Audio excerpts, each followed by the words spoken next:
Oh, bhai. We are starting the conference and request all here to please take the seats and put their mobile phone on silent. All our guests are here and request everyone to please take seats. So we begin with the conference.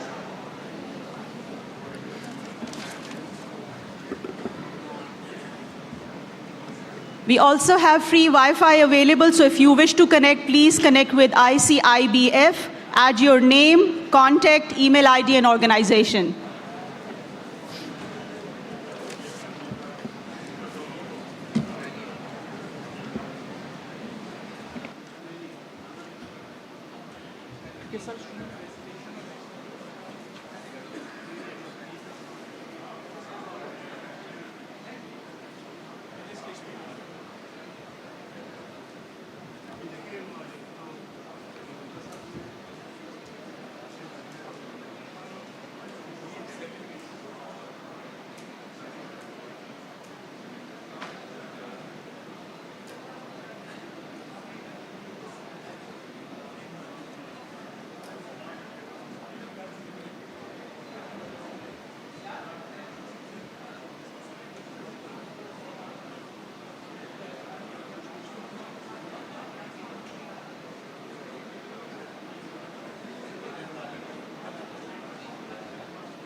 नहीं, आप बिस्मिल्लाहिर्रहमानिर्रहीम काट दें, फिर उसके बाद ना आप डायरेक्ट स्टार्ट कर दीजिएगा चांसलर और आप जो है वो डायरेक्ट स्टार्ट कर दीजिए। नहीं उन्होंने कहा है ना, क्योंकि गेस्ट देखें बैठते हैं वहाँ पर। ठीक है, मैं ये कर लेता हूँ। ठीक है, आप फोकस कर लीजिए।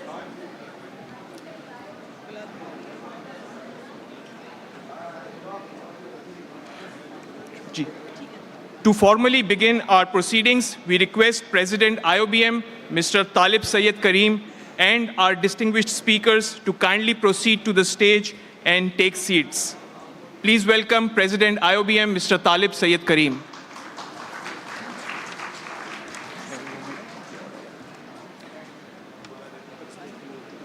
Dr. Muhammad Lamin M. Sela from International Fiqh Academy, OIC, Jeddah.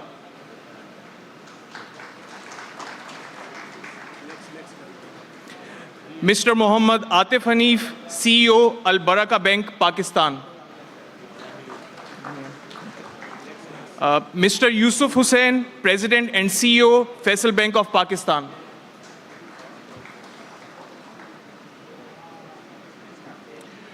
Dr. S.M. Tariq Rafi, Chairman, Sindh HEC.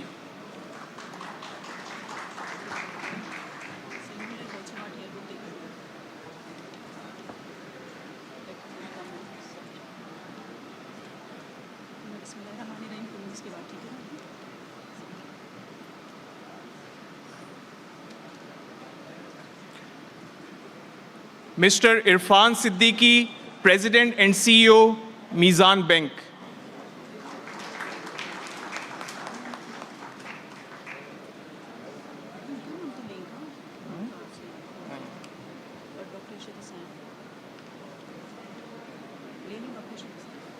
Dr. Ishrat Hussain, former Governor, State Bank of Pakistan.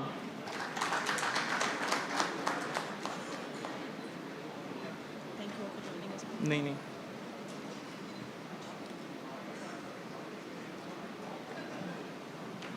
And lastly, Mr. Bashir Jan Mohammed, Chancellor, IoBM.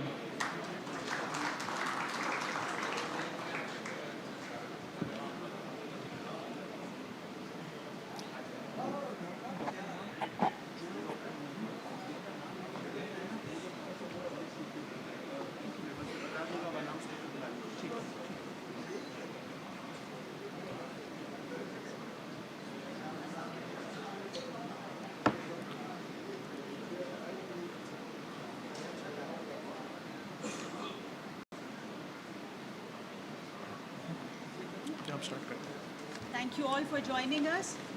Thank you all for joining us. Bismillahir Rahmanir Rahim. Distinguished guests, Faculty members, scholars, ladies and gentlemen, Assalamu alaikum. And a very good morning to our in-house and global virtual audience. I am Dr. Ali. And I am Dr. Shumaila Kashif, Master of Ceremonies for the 9th International Conference on Islamic Banking and Finance. It is our privilege to warmly welcome you all on behalf of the organizing committee in the opening ceremony of Islamic Finance 5.0, embracing technology, sustainability, and ethical excellence. This 9th edition of our flagship conference is a testament to IoBM's commitment towards the advancement of Islamic finance, and it continues to prosper with each passing year. We begin the inaugural session with the recitation of few verses from the Holy Quran. بسم الله الرحمن الرحيم الذين يأكلون الربا لا يقومون إلا كما يقوم الذي يتخبطه الشيطان من المس ذلك بأنهم قالوا إنما البيع مثل الربا وأحل الله البيع وحرم الربا فمن جاءه موعظة من ربه فانتهى فله ما سلف وأمره إلى الله ومن عاد فأولئك أصحاب النار هم فيها خالدون يمحق الله الربا ويربي الصدقات والله لا يحب كل كفار أثيم.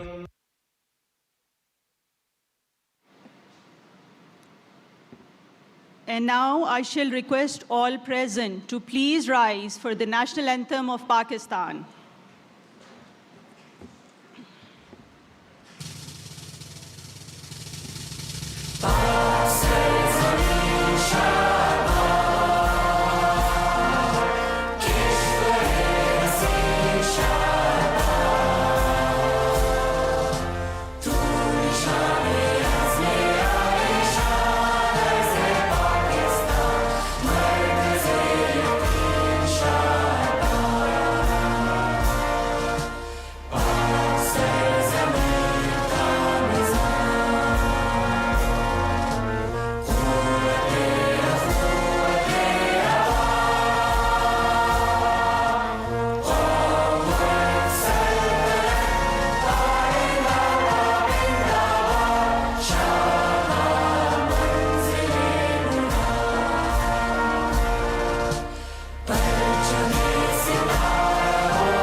We now invite the Dean of the College of Business Management, Professor Dr. Mohammad Kashif, for the opening remarks.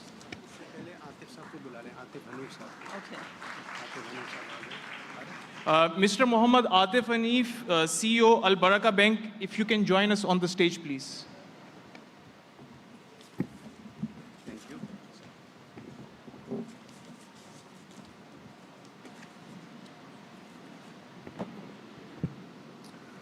Bismillahirrahmanirrahim.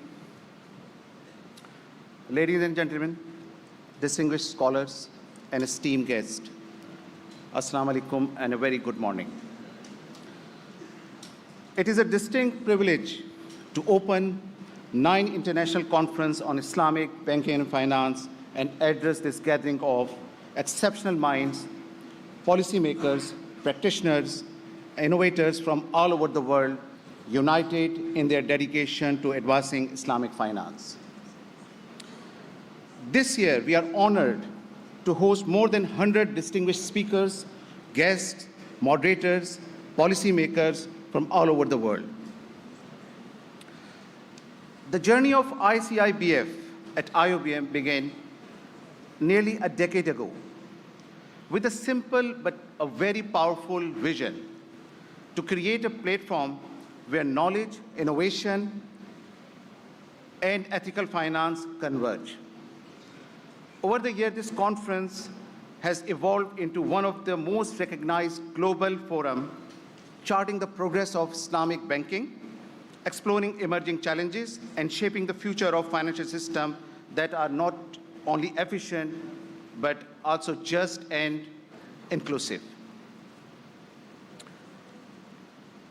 Each edition of ICIBF has reflected the times, from product innovation and Sharia governance to financial resilience and sustainability. Today, as we convene under the theme of Islamic Finance 5.0, embracing technology, sustainability, and ethical excellence, we recognize that we stand at a transformative moment. Digital technologies, climate investment, and call for the ethical finance are redefining how institutions operate and how societies engage with the capital. Islamic finance, grounded in justice, transparency, and shared prosperity, is positioned to lead this transformation. This conference continues to be a bridge between research and practice. A day before, we hosted a pre-conference research workshop on Islamic finance in focus, research development, and rise of the digital asset in collaboration with globally renowned institutions. The scholars and practitioners engaged deeply with topics such as blockchain, tokenized system, Sharia-compliant innovation, laying the intellectual foundation for the discussion we will carry forward for the next 2 days. ICIBF 2025 brings together participants from 20 countries, including leading institutions, financial entities, and regulatory bodies. This diversity is a testament to the growing global footprints of Islamic finance in the world. We are proud to have Cambridge IFA as our conference partner, whose expertise would enhance the quality and global relevance of our discussions. We are also supported by our valued sponsor categorized as platinum, gold, silver, bronze, representing a total of 30+ sponsoring organizations, including key partners such as Mizan Bank, Faisal Bank, National Bank of Pakistan, Al Baraka, and Sitara Chemical Industries, whose contributions strengthen this global platform, along with more than 40 collaborative and knowledge partners. In addition, this conference will feature a series of industry-related panel discussions covering key topics in Islamic finance, fintech, Sharia standards, product innovation, digital payments, and takaful, providing actionable insight and strategic perspectives for practitioners and policymakers. I express my heartfelt gratitude to our keynote speakers, participants, presenters, and dedicated organizing committee. Your contribution ensured that ICIBF is not just a conference, but a catalyst for meaningful change in Islamic finance worldwide. Let this gathering be a space for dialogue, discovery, and collaboration. May it inspire ideas, forge connection, and strengthen our shared mission to advance a financial system that is innovative, sustainable, and ethically grounded. Thank you.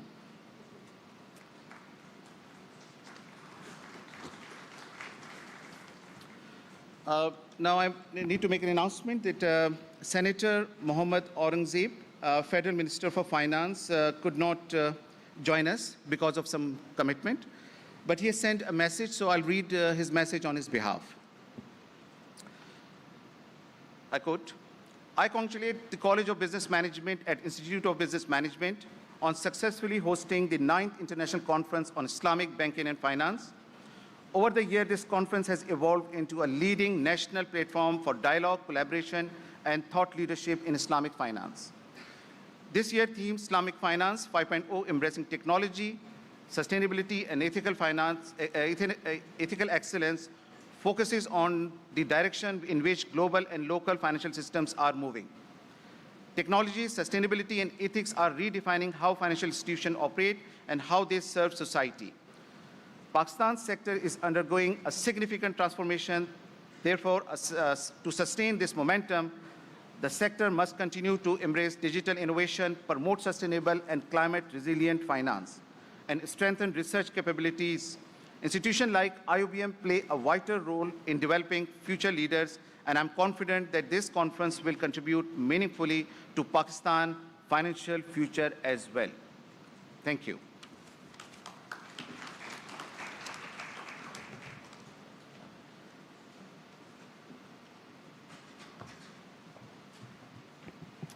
Thank you, sir, for setting the tone of the conference for the next 2 days and also for reading Senator Mohammad Aurangzeb's message.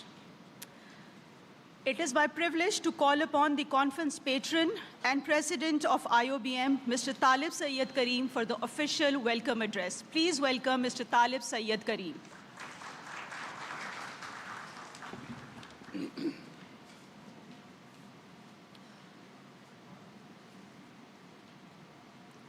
Bismillahirrahmanirrahim. Dr. Ishrat Hussain, former Governor, State Bank of Pakistan.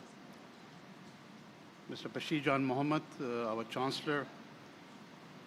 Dr. Tariq Rafi, Chairman, Sindh Higher Education Commission.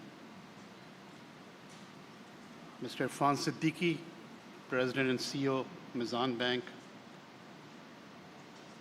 Mr. Yusuf Hussain, President and CEO of Faisal Bank. Mr. Atif Hanif, CEO, Al Baraka Bank. Dr. Saila, who's the head of Research and Studies Division, International Islamic Fiqh Academy, Jeddah. I think Mr. Salimullah Khan will Mr. Salimullah will join us momentarily, Deputy Governor, State Bank of Pakistan. Along with all distinguished guests, respected scholars, and partners from Pakistan and abroad. Assalamu alaikum and good morning. It is a great honor for me to welcome you all to the 9th International Conference of Islamic Business and Finance. Together, we gather to reflect on the progress of Islamic finance and to discuss the new opportunities and challenges that lie ahead. This conference has become one of the key forums in the region for Islamic finance. Every year it brings together experts, researchers, industry leaders, regulators, and students. And through the continued efforts of our Center for Islamic Banking and Finance, IBM is proud to contribute to the global conversation on ethical and responsible finance.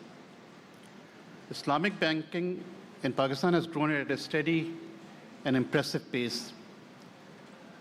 Under the strong leadership of the State Bank of Pakistan, Islamic banking now holds over 1/5 of the country's total banking assets, and it continues to expand faster than conventional banking. Our dual banking model, where Islamic and conventional system work side by side, has strengthened the financial sector and offered more choice to the public. And I think we are lucky that the gentleman who gave the first license to the gentleman who got the first license are sitting on the stage, Dr. Ishrat Hussain and Mr. Irfan Siddiqui of Mizan Bank. However, with growth comes responsibility. We still face important challenges. We need more trained professionals, stronger regulatory alignment, better awareness among the public, and deeper understanding of new technologies. Academic institutions like IoBM and platforms like ICIBF are essential in meeting these needs. We are committed to preparing the next generation of professionals who can uphold both technical excellence and Islamic values. This year's theme, Islamic Finance 5.0, embracing technology, sustainability, and ethical excellence, highlights the era we are entering. Around the world, finance is being reshaped by artificial intelligence, blockchain, digital currencies, and data analytics. These technologies offer great potential, but they also make us ask an important question. And the question is, how can Islamic finance adopt new technology while staying true to its ethical foundation? This conference is an opportunity to explore that question. Over the next 2 days, experts and researchers will share ideas on how Islamic finance can move forward with confidence, clarity, and responsibility.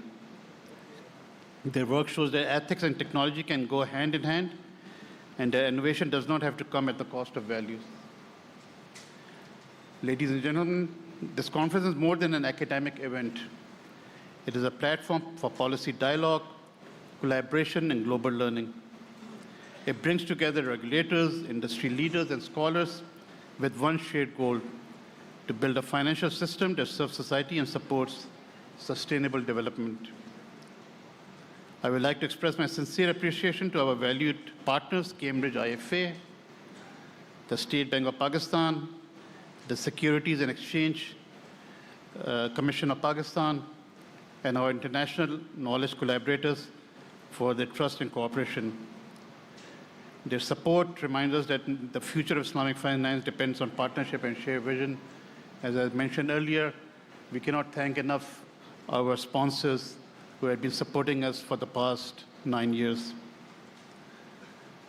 I also extend my gratitude to the authors and researchers who submitted papers for this conference.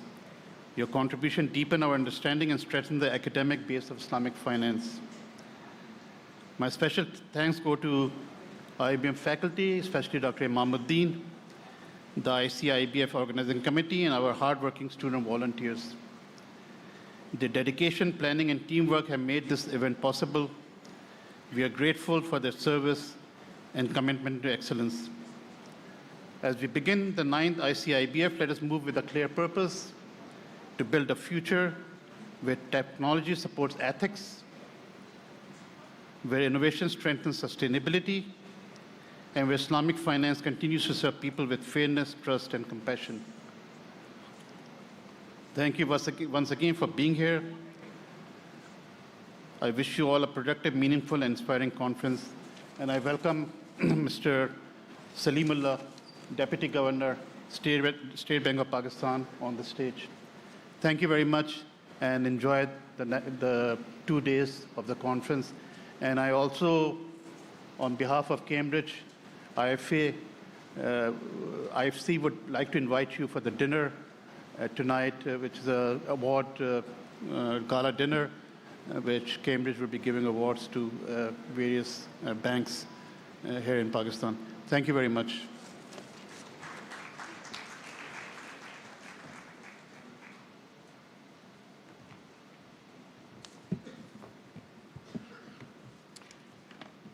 Grateful for your leadership and for welcoming our esteemed guests.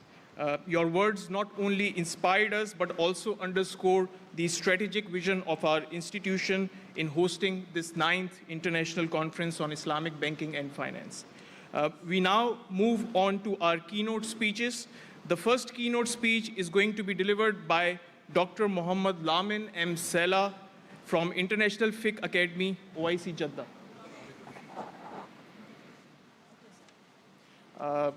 Slight change of plan. We'll first invite Chairman Sindh HEC, Dr. SM Tariq Rafi.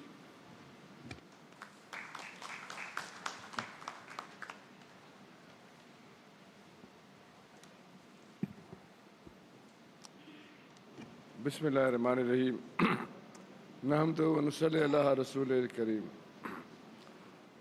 Dr. Ishad Hussain Sahab, Mr. Bashir Jan Mohammed, Chancellor IoBM, Talib Karim Sahab, President IoBM,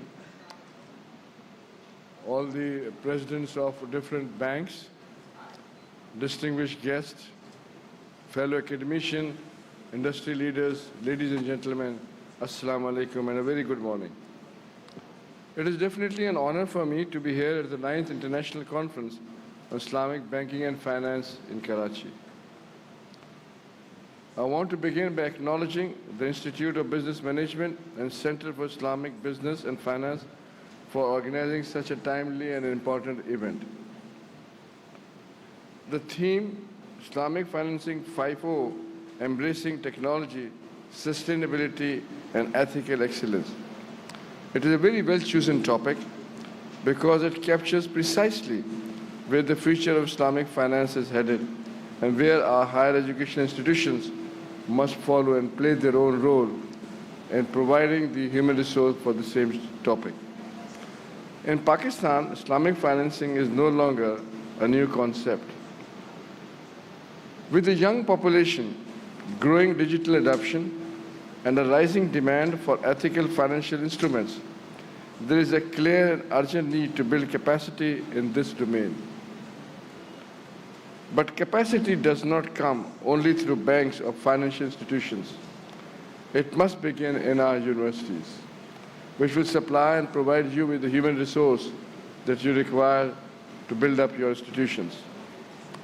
Higher education plays an indispensable role in producing not only Sharia literate professionals, but also innovators who can blend Islamic financial ethics with advanced technology, data analytics, fintech, and sustainability frameworks for the institution. To move forward, our academic institution should offer stronger programs in Islamic banking, takaful, sukuk, fintech, and impact investing. They should also deepen collaboration with industry so research becomes a practical and addresses real regulatory, technological, and social needs of our country. Islamic finance has a strong potential to support financial inclusion and sustainable development, especially through ethical investment, green sukuk, risk-sharing instruments. In this context, I want to briefly highlight how our Sindh Higher Education Commission is working to strengthen the academic ecosystem that Islamic finances need. The Sindh Higher Education Commission oversees 69 public and private sector universities in the province. It ensures a quality, compliance, and continuous improvement in both the public and private sector. No new academic program or department in the public universities can be opened up without our approval, and for that we need them to provide us with relevance, employment prospects, and sustainability so that the programs could be monitored. Our research portfolio is expanding rapidly. The Sindh Research Support Program, one of our major initiatives, funds projects across 7 thematic areas, many of which are directly supporting the Islamic finance. Management sciences, social sciences, IT, engineering, and agriculture. These areas offer ideal space for projects like Islamic fintech, green sukuk models, Sharia governance, and agriculture-based Islamic microfinance.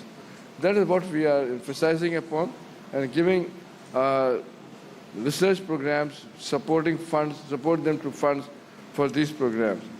Alongside research, Sindh Higher Education Commission is running extensive capacity building programs, internationally and national postdoc fellowships, scholarships for MPhil and PhD students, travel grants for presenting research abroad, laboratory strengthening funds, and professional development programs for vice chancellors, deans, registrars, and faculty members.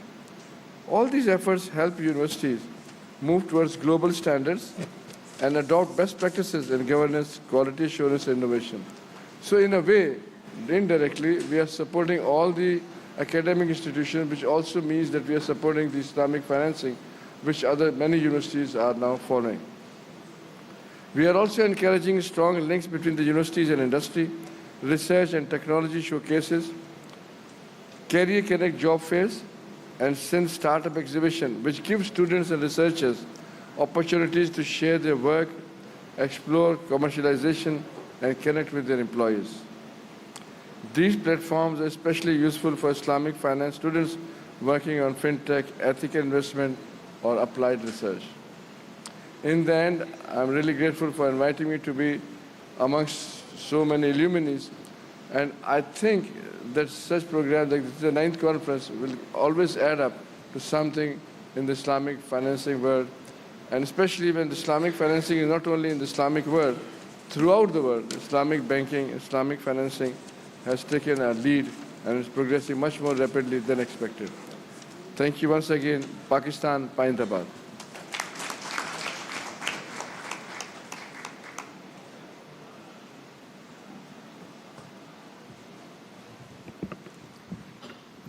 Thank you so much, sir, for the insightful words. We deeply appreciate the Sindh Higher Education Commission's continuous commitment to fostering higher quality research. Your support is instrumental and much appreciated. For our next keynote address, we invite Dr. Muhammad Lamin M. Sela from International Fiqh Academy.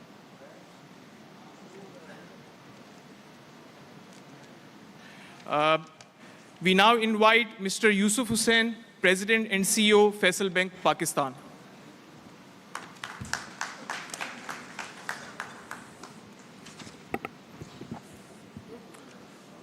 Bismillah ar-Rahman ar-Rahim. Respected Dr. Ishrat Saab, the architect of Islamic banking in Pakistan, the Islamic banking icon, Ishfan Siddiqui Saab, Deputy Governor Saab, and I know Islamic banking is close, really close to his heart, Bashir Jan Muhammad Saab. Thank you very much. And Assalamu alaikum to all. It's really a privilege to speak on this subject, which I think is of national significance and a deep personal and professional conviction: the advancement of Islamic banking in Pakistan. So Islamic banking to me is not just a commercial offering. It's a principled system built on fairness, transparency, shared risk, and dignity. These values reflect on our economic model, where finance is tied to real activity and real contribution. As we speak today on advancing the vision of Islamic banking in Pakistan, it is important to recognize that this vision is fundamentally about people, their values, their preferences, and their financial needs. It's the choice of the people, our customers.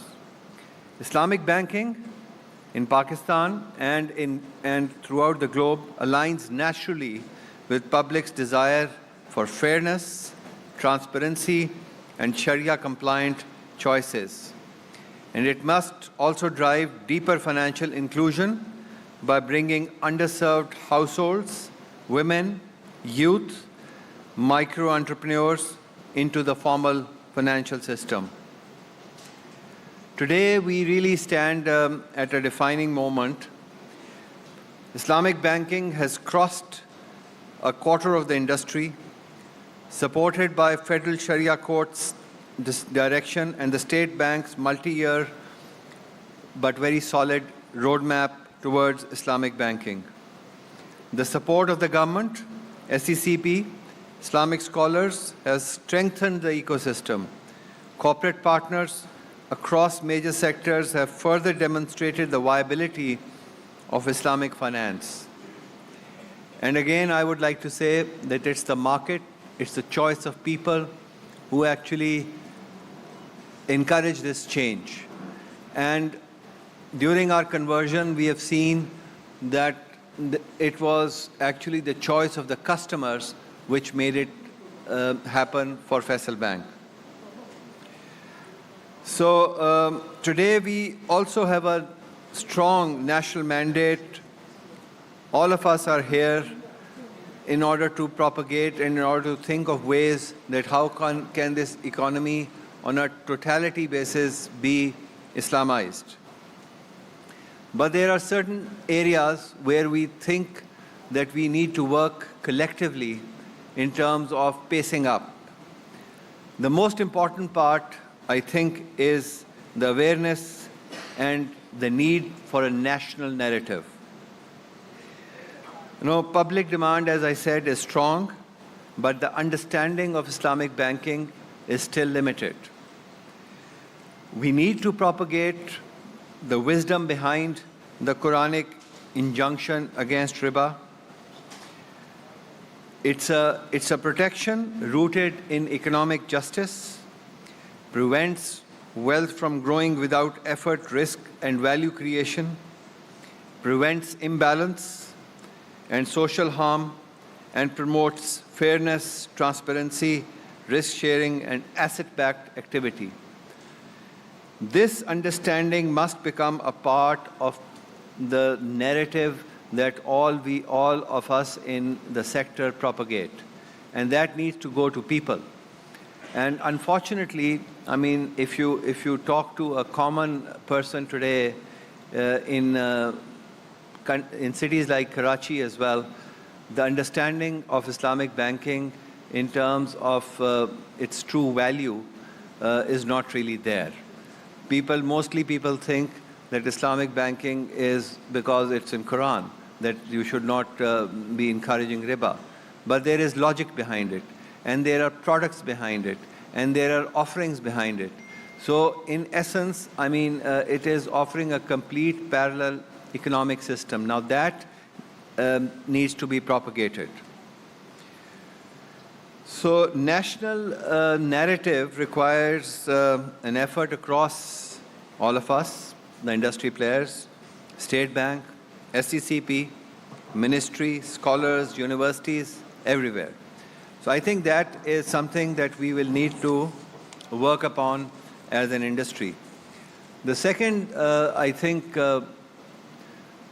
factor which will really contribute to the growth of the industry is the human capital and the curriculum gaps that we have today in our universities and educational institutions. And I was discussing this with Dr. Saad Azmat day before yesterday, that, that practical angle and the linkage with the industry in our academia needs to be much more than what it is today.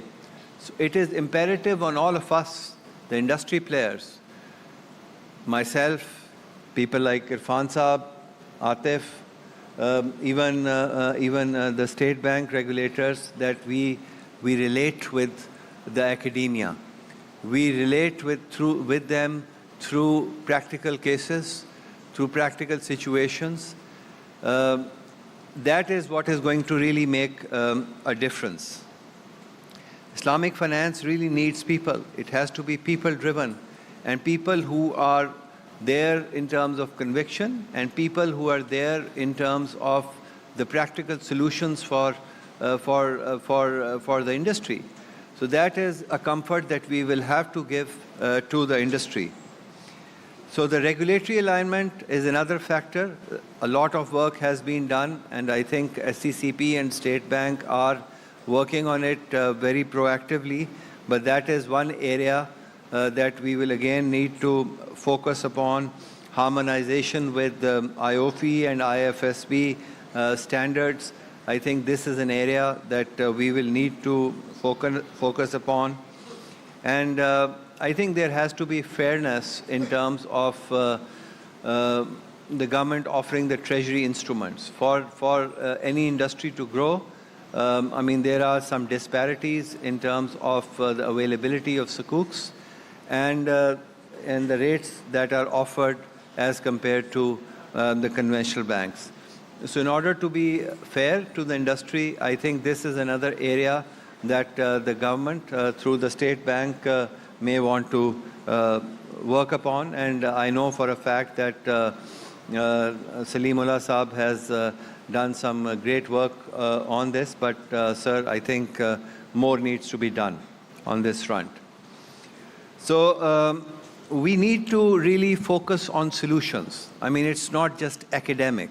So there have to be solutions for SME, there have to be solutions for agriculture, There have to be solutions for sectors which are good to the economy: renewable energy, affordable housing, Sukuk-backed other developments that can help our economy.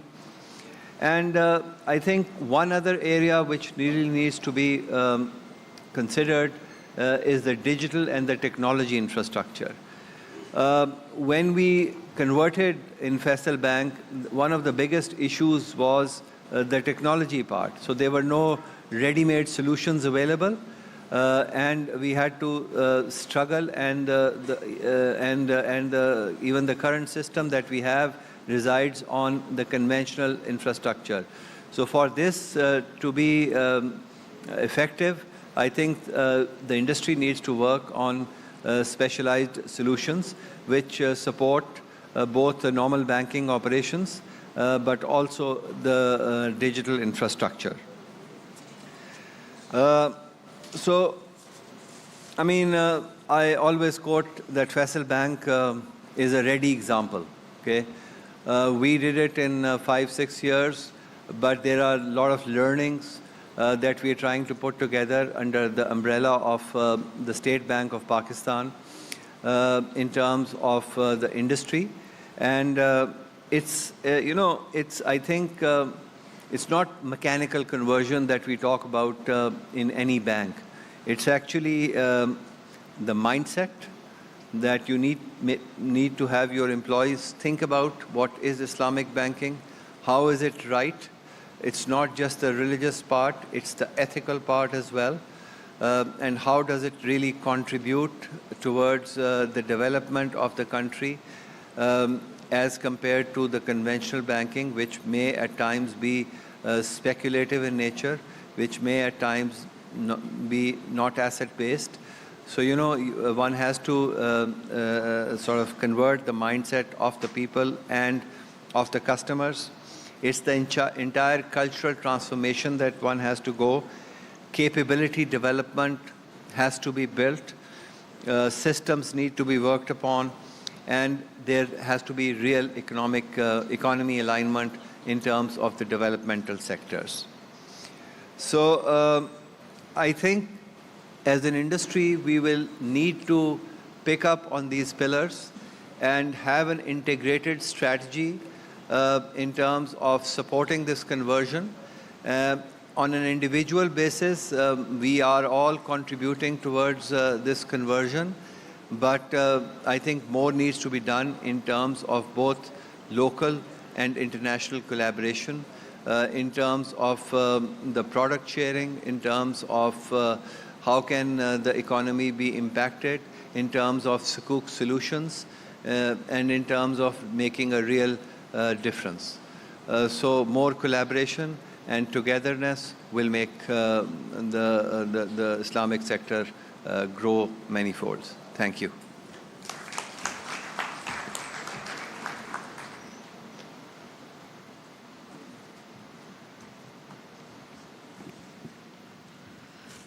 Thank you so much, Mr. Atif Hanif, for your keynote speech. We now invite Dr. Muhammad Lamin M. Sela from International Islamic Fiqh Academy, OIC Jeddah, to deliver a keynote speech. Please welcome Dr. Lamin.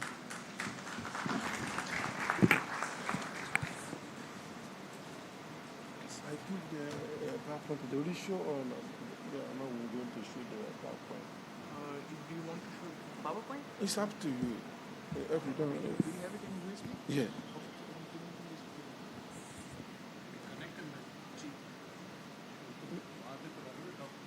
You want it?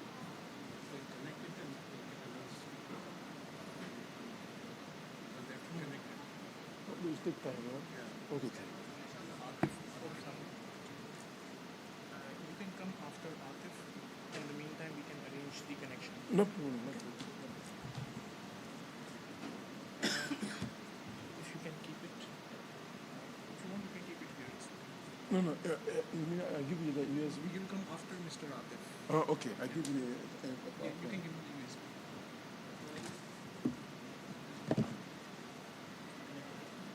USB there, USB. We now invite Mr. Mohammad Atif Hanif, CEO Al Baraka Bank, Pakistan, to deliver a keynote speech.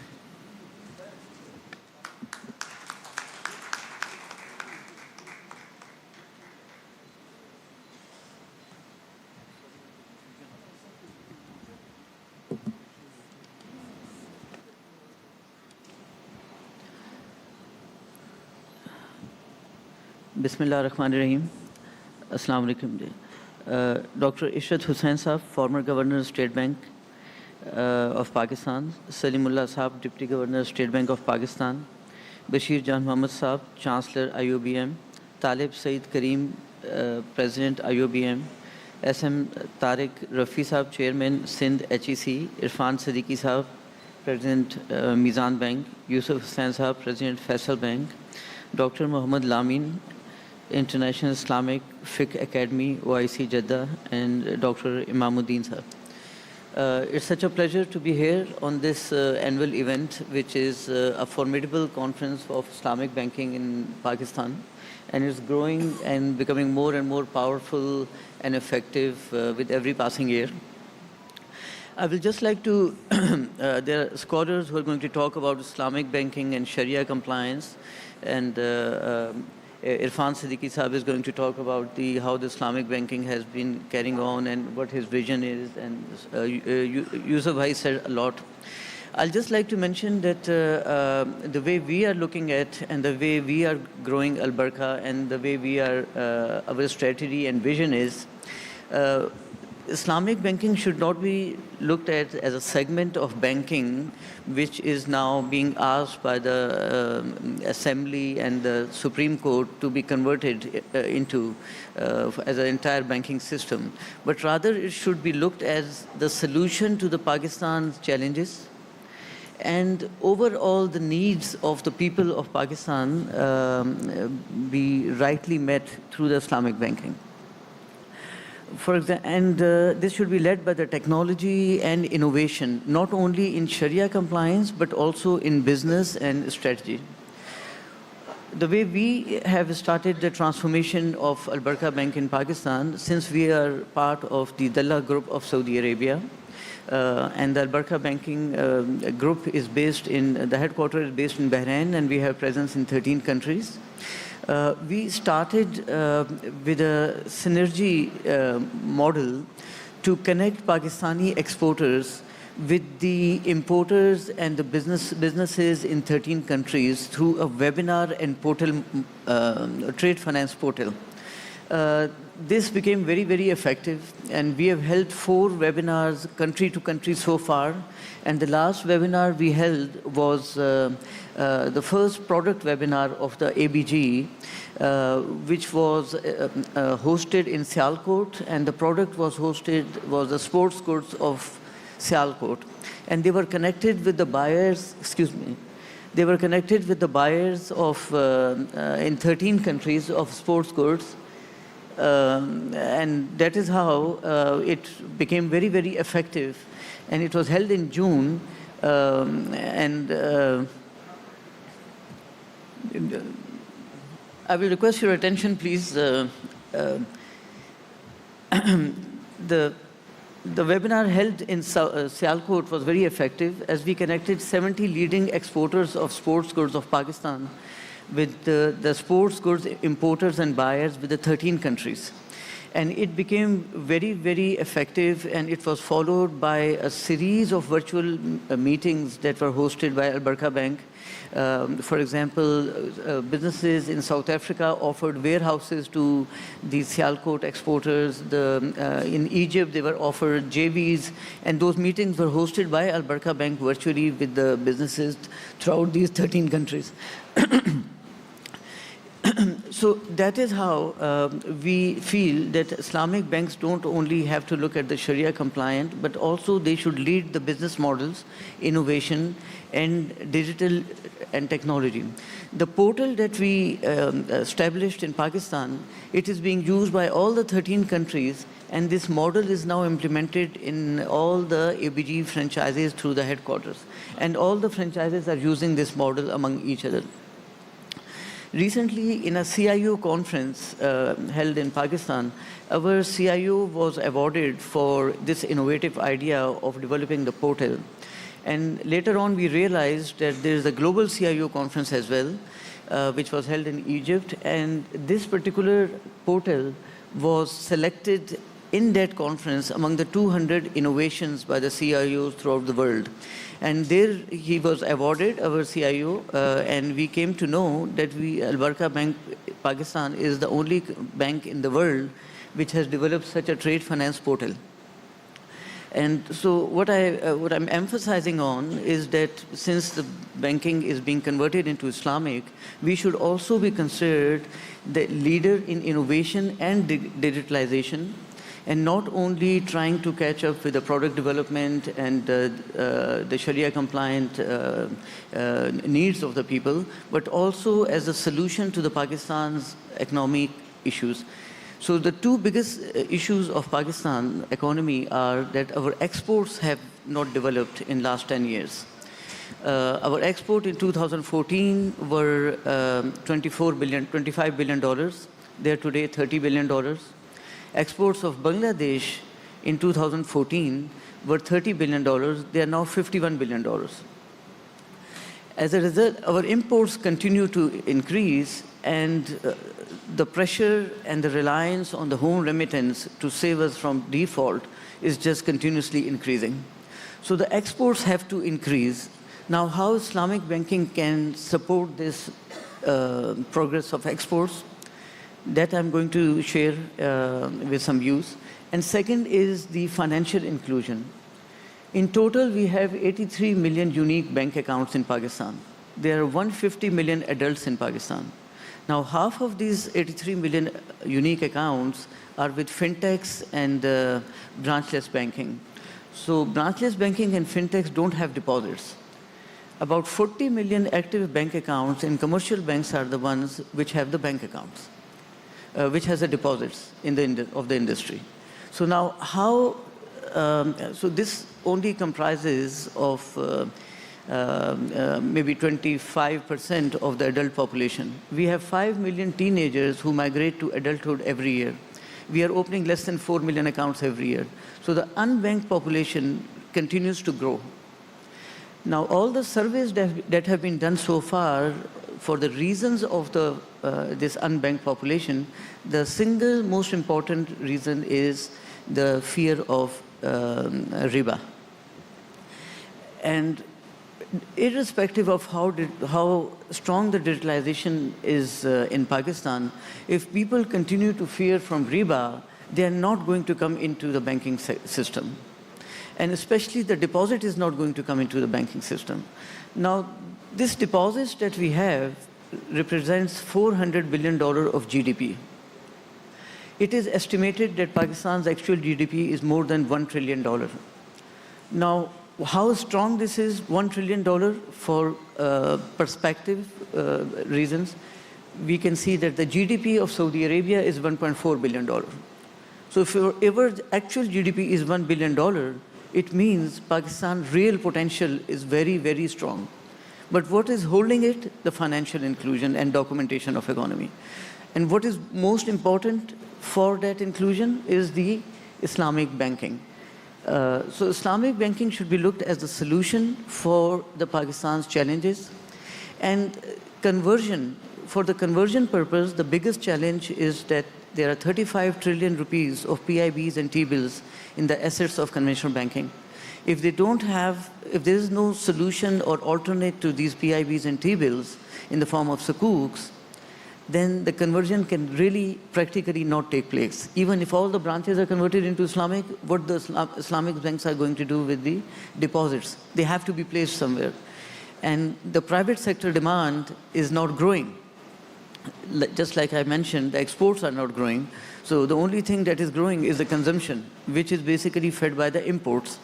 So how do we meet all this?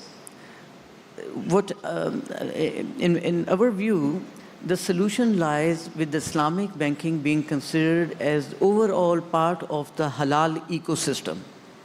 The halal economy globally is now $2 trillion of annual size. One, it comprises of four things. One is the halal protein, which is $1 trillion. It includes all kind of meat. $1 trillion per year is the consumption of halal protein. It is led by Brazil, $10 billion. Second is Australia. Third is Indonesia. Fourth is India with $4 billion. Pakistan is exporting $500 million of meat. Second is halal pharmaceutical and cosmetics. Pakistan is zero. Pakistan's contribution is zero in this sector. Third is halal tourism. It is $250 billion of annual spending. And Pakistan, everything is halal, but there is not a single hotel, resort, or restaurant that is certified halal. In Turkey, everything is halal, but 60% of the hotel and resorts are certified halal. In even Bangkok, 50% of the hotels, five-star hotels, are certified halal today. Even there are halal restaurants in Las Vegas today, but not in Pakistan. In Pakistan, there's not a single resort, hotel, or restaurant that is certified halal. So the halal tourists who travel while planning halal, Pakistan is not in their radar. Number fourth is halal fashion. Halal fashion is $400 billion of annual trade, and Pakistan contribution is zero. We are champion of textile, but we are not exporting any ihram, abaya, namaz ki topi, or scarves, and some other modern halal items. So what we are doing now is, since Al Baraka Bank is part of the Dalla Group, and in Dalla Group, Islamic Chamber of Commerce and Development was also founded by Sheikh Saleh Kamil in 1979. And on the persuasion of the President of Pakistan at that time, its headquarters was established in Karachi. So we have started aligning with the Islamic Chamber of Commerce and Development for promotion of halal economy in Pakistan and aligning Pakistan with the halal economy. So we held one big conference in Lahore where 170 leading corporates and SMEs were invited, and we spoke about halal and awareness of halal. Second conference was held in Karachi recently, about 2 months ago, and 130 leading companies attended that. We had a workshop on halal fashion, full-day workshop. So all this interest that has developed on halal, it is now being structured in a way that as we speak, tomorrow, the largest halal conference in the world is being held in London, and it is hosted by Islamic Chamber of Commerce and Development. And through our efforts, we have sent 10 delegates to London conference from Pakistan, which includes 4 textile, and then confectionery and some food products.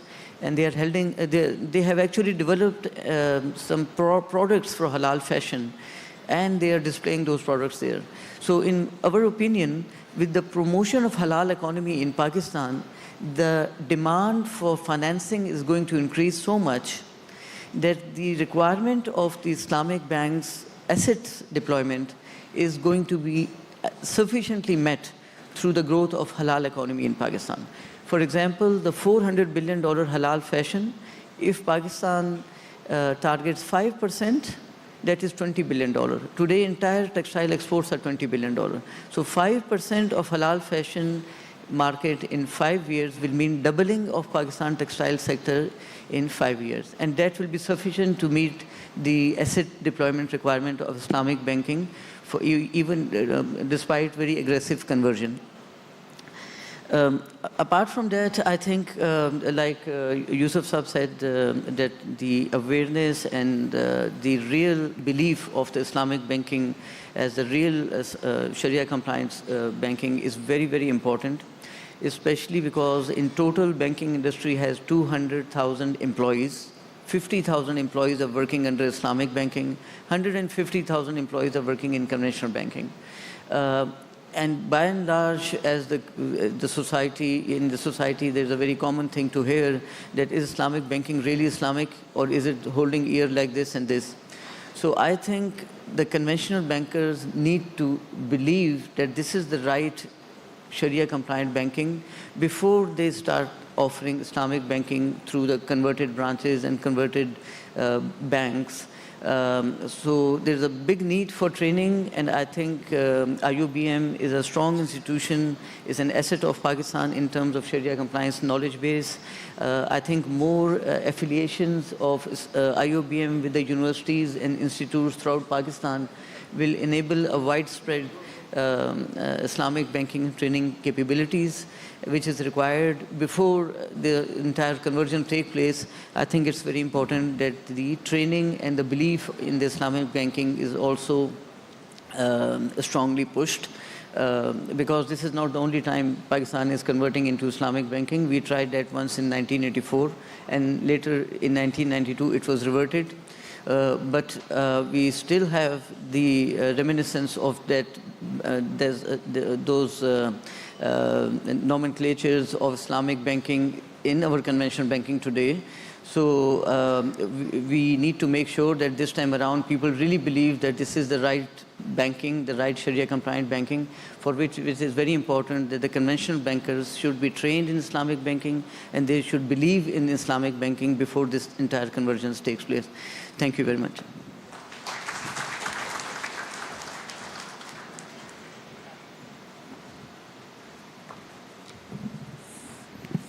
Thank you so much, sir, for your expert opinion on how Islamic banking can increase export and bringing to audience attention developing halal economy infrastructure. Before moving to our next keynote speech, I would like to invite Justice Dr. Mohammed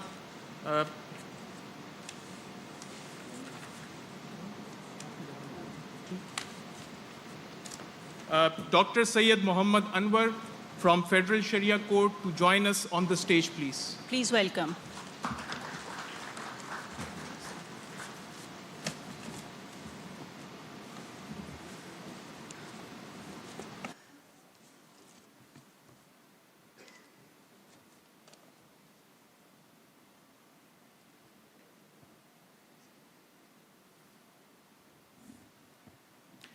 Our second last keynote speech is going to be delivered by Dr. Mohammed Lamin from International Islamic Fiqh Academy. Sir, the floor is yours. And I would like to apologize to him to making him wait for an extended time.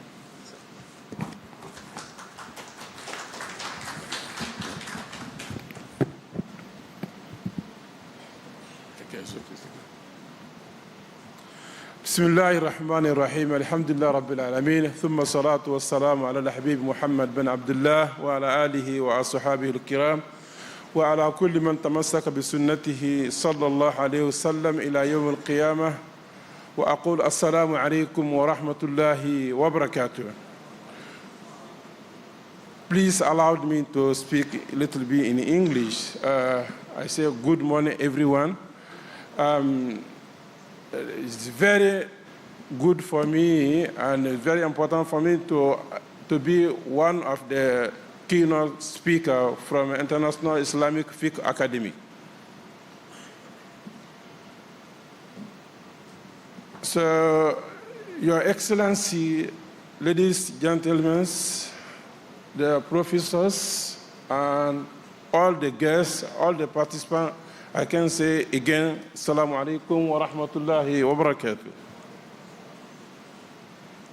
First, I'm here today to represent Our Excellency Dr. Prof. Kutubu Mustafa Sano. He must be here among you, but according to his schedule, so busy and he's overseas he's not around right now. He's not in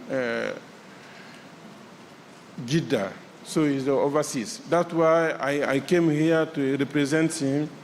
So International Islamic Fiqh Academy is part of OIC. I think everyone knows what is the OIC. And by the way, Sheikh Mufti Muhammad Taqi Uthman is one of our members in this great OIC.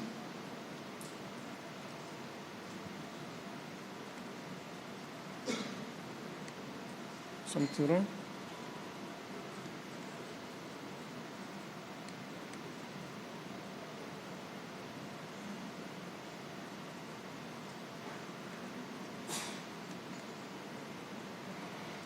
So I think many of you, they don't know what is OIC. In short word, they said IFA, International Islamic Fiqh Academy.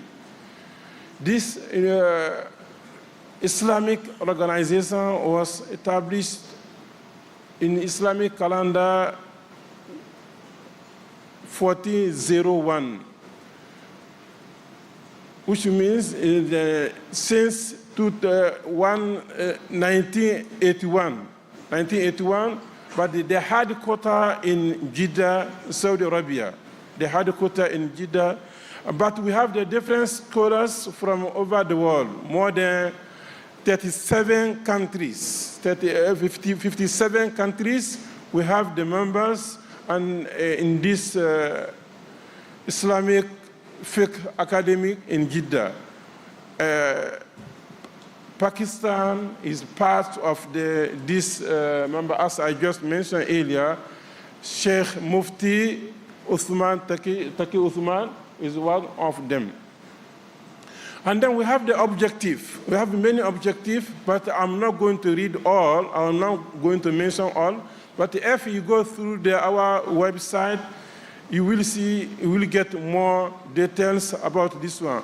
We are trying to achieve intellectual harmony and integration between the justice and Islamic jurisprudence. In the same time, we try to promote ijtihad jama'i. What is ijtihad jama'i? If we have any issue, we contact our scholars, different countries and different schools, and then they sit together to discuss and to get what the solution, what the recommendation for this issue. And then we try to avoid and to refute all the fatwa against of our Islamic law based on the Quran and the Sunnah. And we don't allow to accept any idea against to follow this thought, this school, the Madhhab Shafi'i, Madhhab Hanafi. No. We have tried to make all of them together. So that's why this is one of the objectives of our academy in Jeddah. So if we go to what's the relation between the connection between Islamic academy and Islamic banking and finance or Islamic economies. So as I told you earlier, from 1981 until 2025, we already have 26 conferences. The latest one or the recent one, it was in Qatar, Doha, in May. So right now, we have the resolution and the recommendation 256. So, and then we already make the book for this one. And this book, we try to translate more than 10 languages.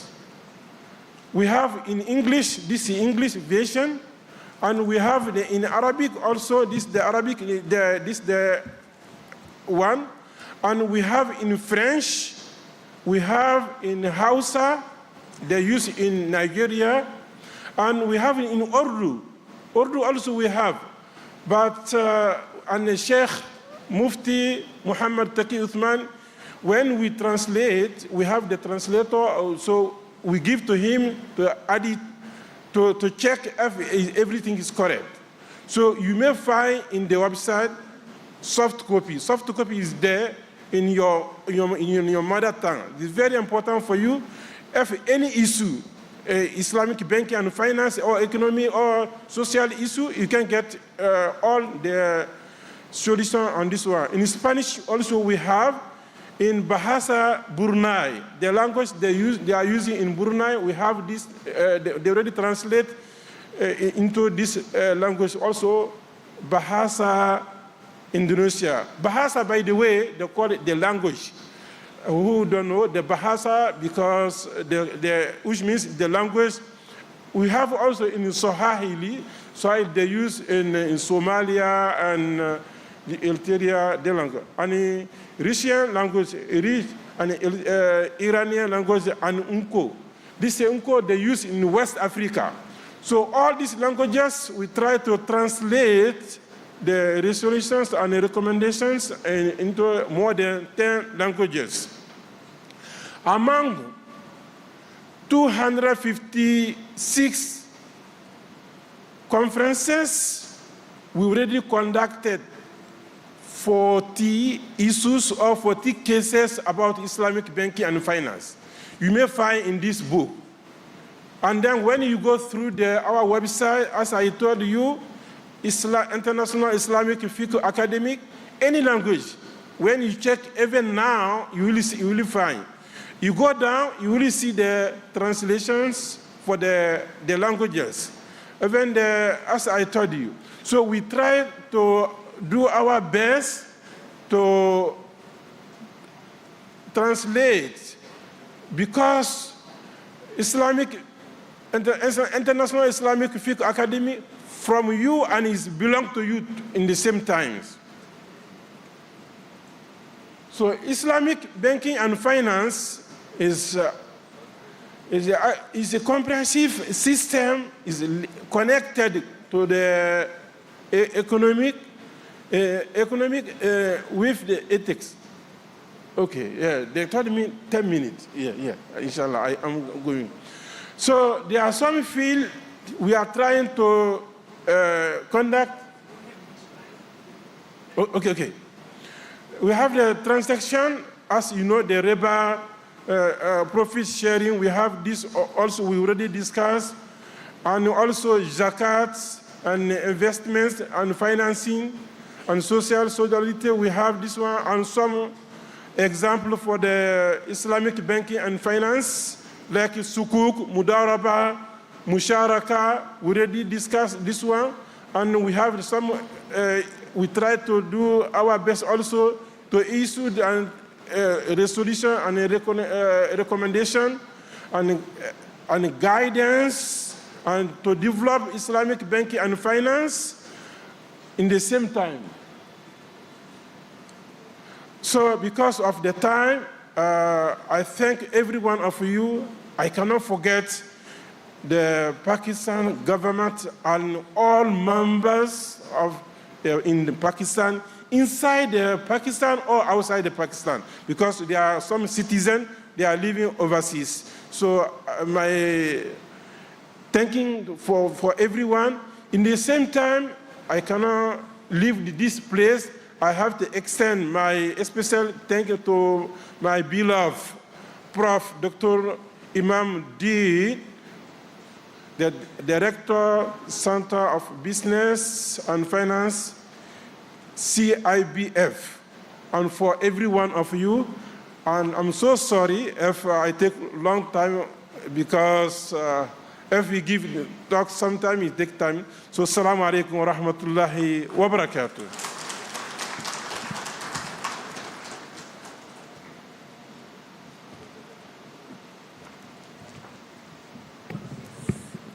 Jazakallahu khairan, Dr. Lamin. And for our last keynote address, I would like to invite Mr. Salimullah, Deputy Governor, State Bank of Pakistan. Mr. Salimullah.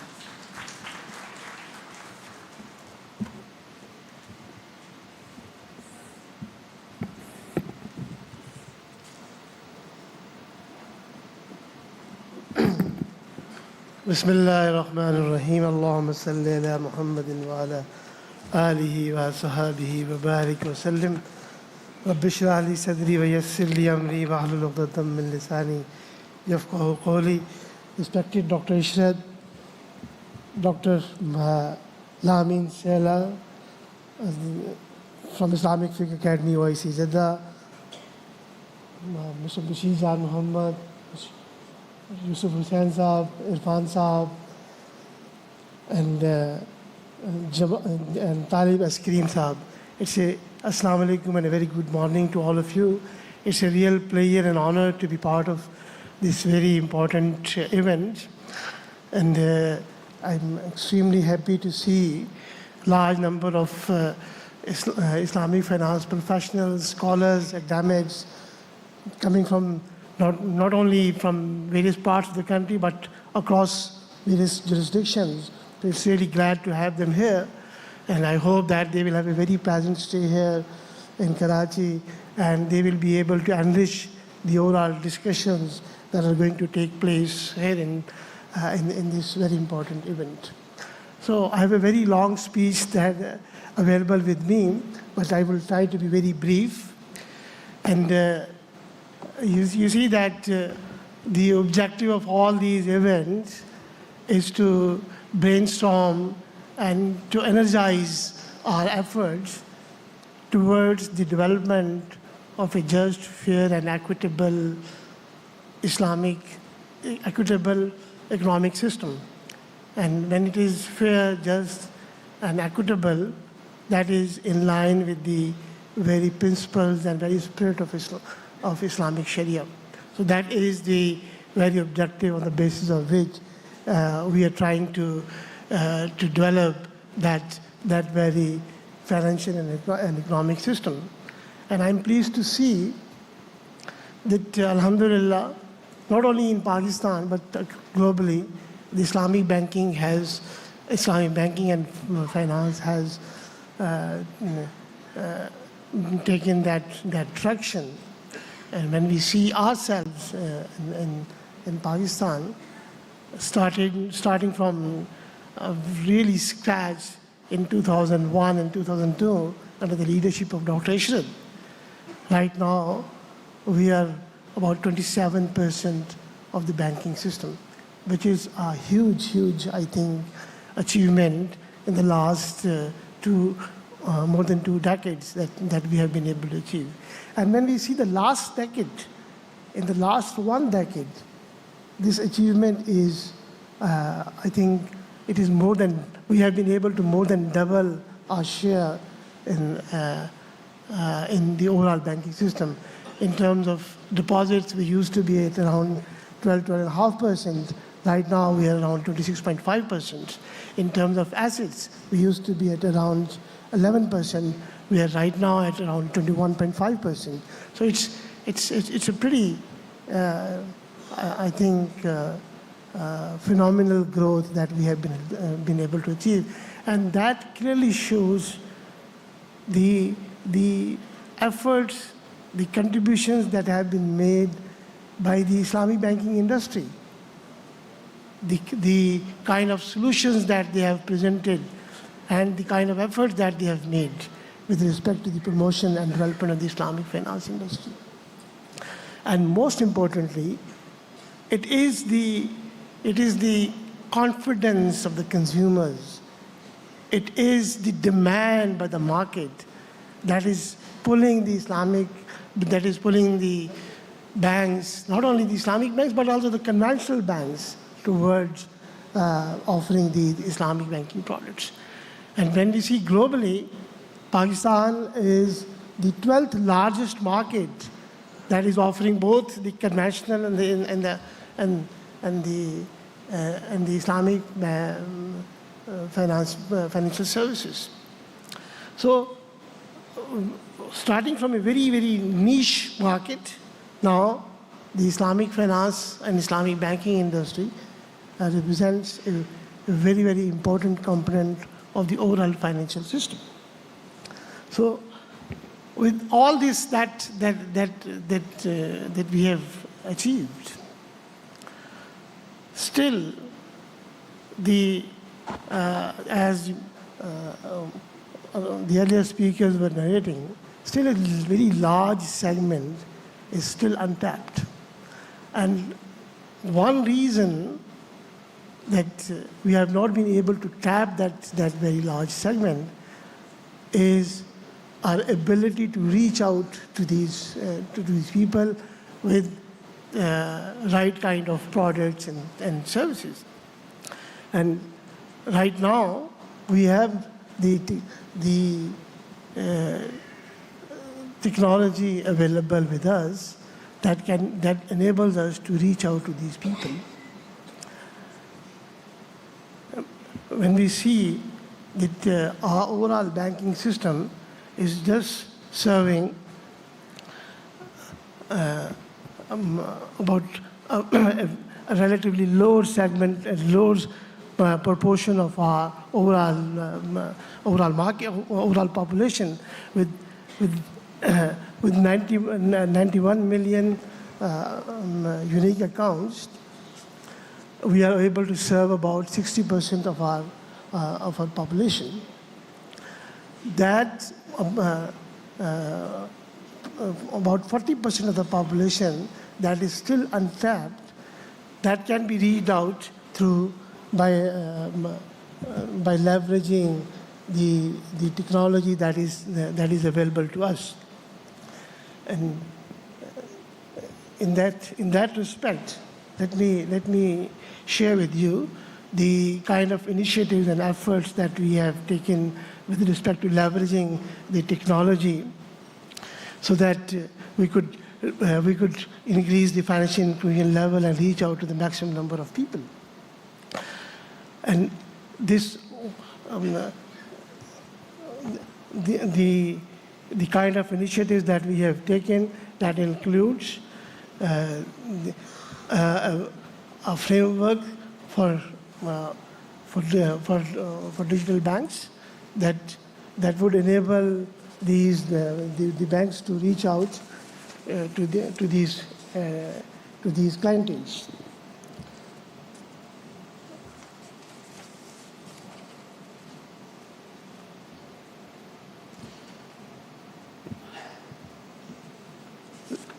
Ladies and gentlemen, my apologies, I'm skipping some of the things, some of the aspects, because it's a pretty long speech that has been prepared. So let me talk about the overall efforts that we are taking with respect to increasing the overall outreach levels, and that includes the framework that we have issued for digital banks, and the overall efforts that we are making with respect to improving the digital landscape, and that would really be enabling us to reach out to the people, and that would enable us enable the banks and financial institutions to reach out the SMEs and the agriculture sector, etc. Now I would like to discuss some of the efforts that we are making with respect to the overall conversion process that we have initiated. And on that conversion process, we started 2 years back, and in that process, we initiated various work streams that would lead us towards the smooth transition and conversion towards a full-fledged Islamic economic system and Islamic financial system. And that comes from the two main important decisions that made in the last 2 years. One decision that came from the Federal Sharia Code, and the second decision that came from the constitutional amendment. That these decisions guide us towards developing that framework with respect to the conversion of the conversion of the overall banking system and the overall financial system into an economic system. And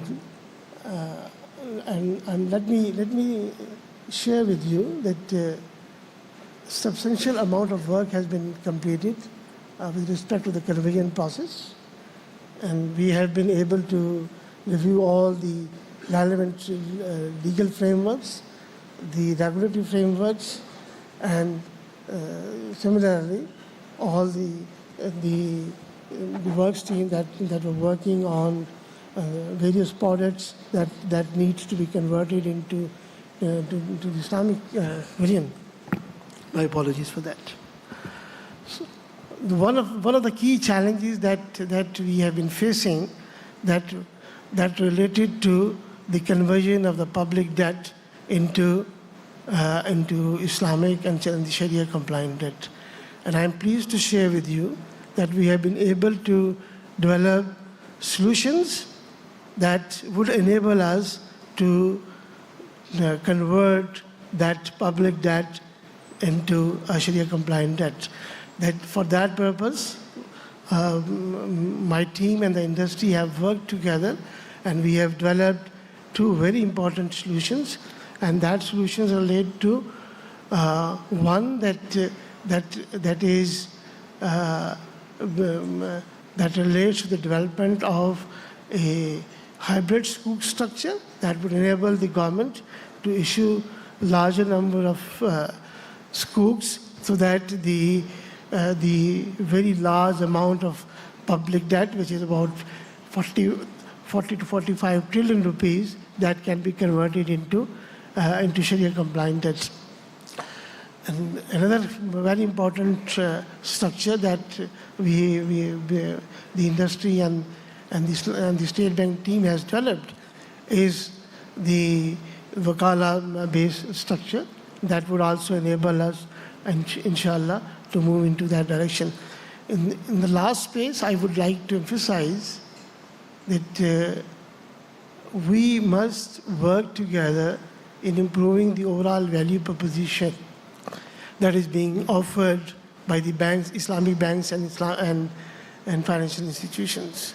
Because when we say that the Islamic finance is meant for equity and transparency and just solutions, then the products that we are offering should speak themselves that they are providing the better value and better value proposition to the consumers. With that, I would see that in the next 3 to 5 years, we would see a major part of, inshallah, major part of our financial system would be converted to Sharia compliant system, inshallah, and that would come largely from the demand side, because people are demanding the Islamic financial products and Islamic financial services. So it will largely be coming from that side. What is required from our side is that we should be able to reach out to the consumers with most cost-effective, efficient solutions that provide them that value, so that the overall needs of the customers could be met. With these, my apologies that I have some dry throat. So my best wishes to the organizers for the success of this event, and let's hope that we would be having such recommendations and such ideas that would further enable us to grow at a faster pace, inshallah. Thank you very much.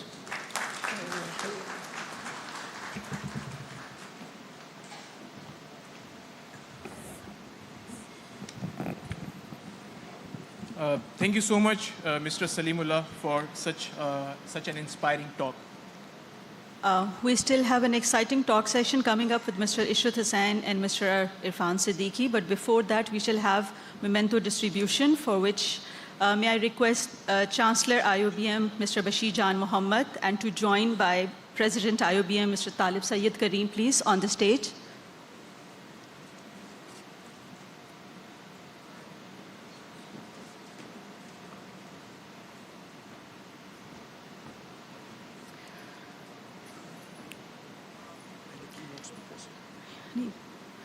First, we would request Dr. S.M. Tariq Rafi, Chairman, Sindh HSC, to please come and receive your memento.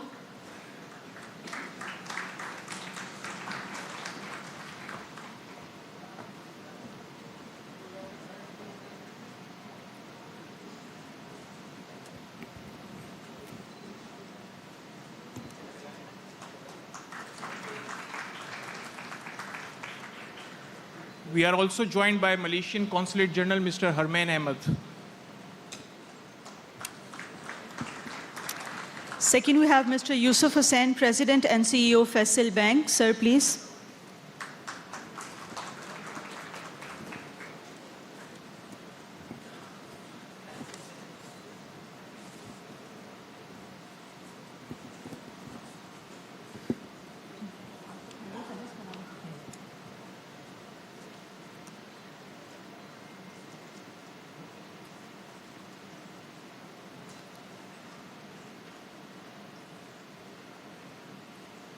We would now request Mr. Muhammad Atif Hanif, CEO Al Baraka Bank, to please come and receive memento.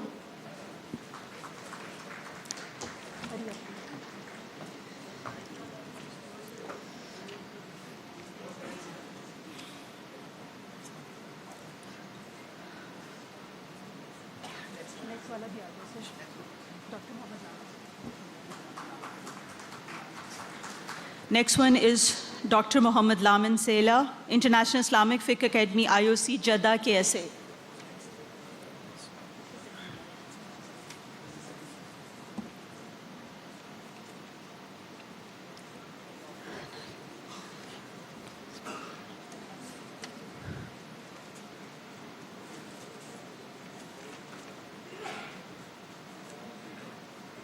And now we would request Mr. Salimullah, Deputy Governor, State Bank of Pakistan, our last keynote speaker, to please receive the memento.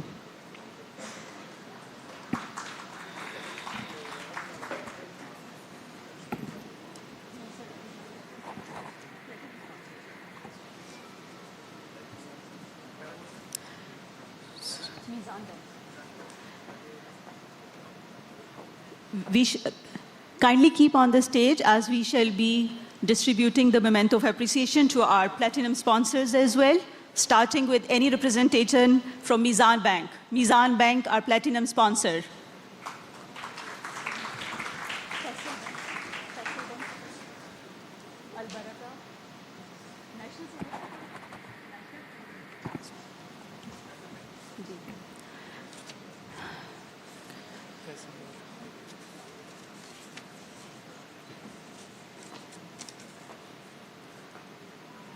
Our next platinum sponsor is Faisal Bank. Could we have a representative from Faisal Bank on the stage, please?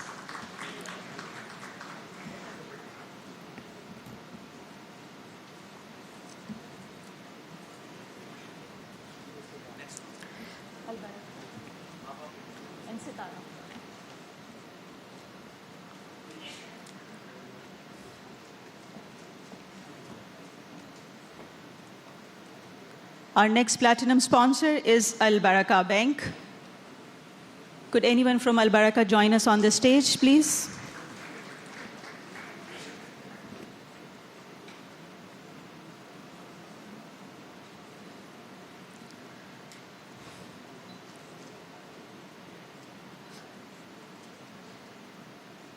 Our last is Sitara Chemical Industries.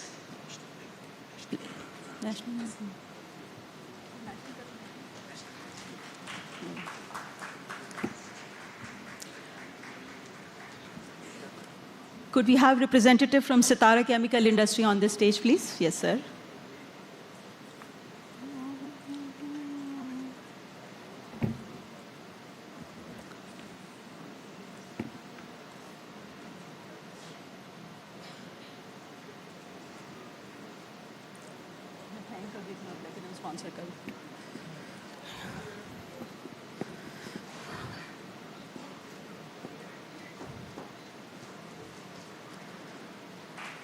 We extend our profound thanks to all our platinum sponsors. Thank you so much. Now I would like to request Mr. President and Mr. Chancellor to stay on the stage for a special award to Professor Dr. Imamuddin, co-chair ICIBF 2025, for his extraordinary contribution to IoBM.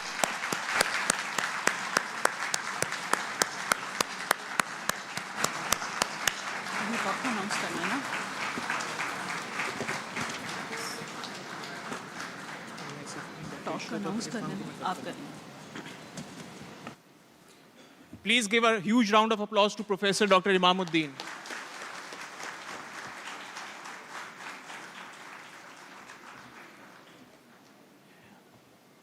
Now I request Dr. Ishrat Hussain and Mr. Irfan Siddiqui to remain on the stage for a highly anticipated talk of the 9th International Conference. This is an exclusive opportunity to hear from Dr. Ishrat Hussain, former Governor, State Bank of Pakistan, and Mr. Irfan Siddiqui, President and CEO of Mizan Bank, who have shaped the economic and financial landscape. Please join me in welcoming Dr. Ishrat Hussain, and with him is Mr. Irfan Siddiqui.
Hello, hello.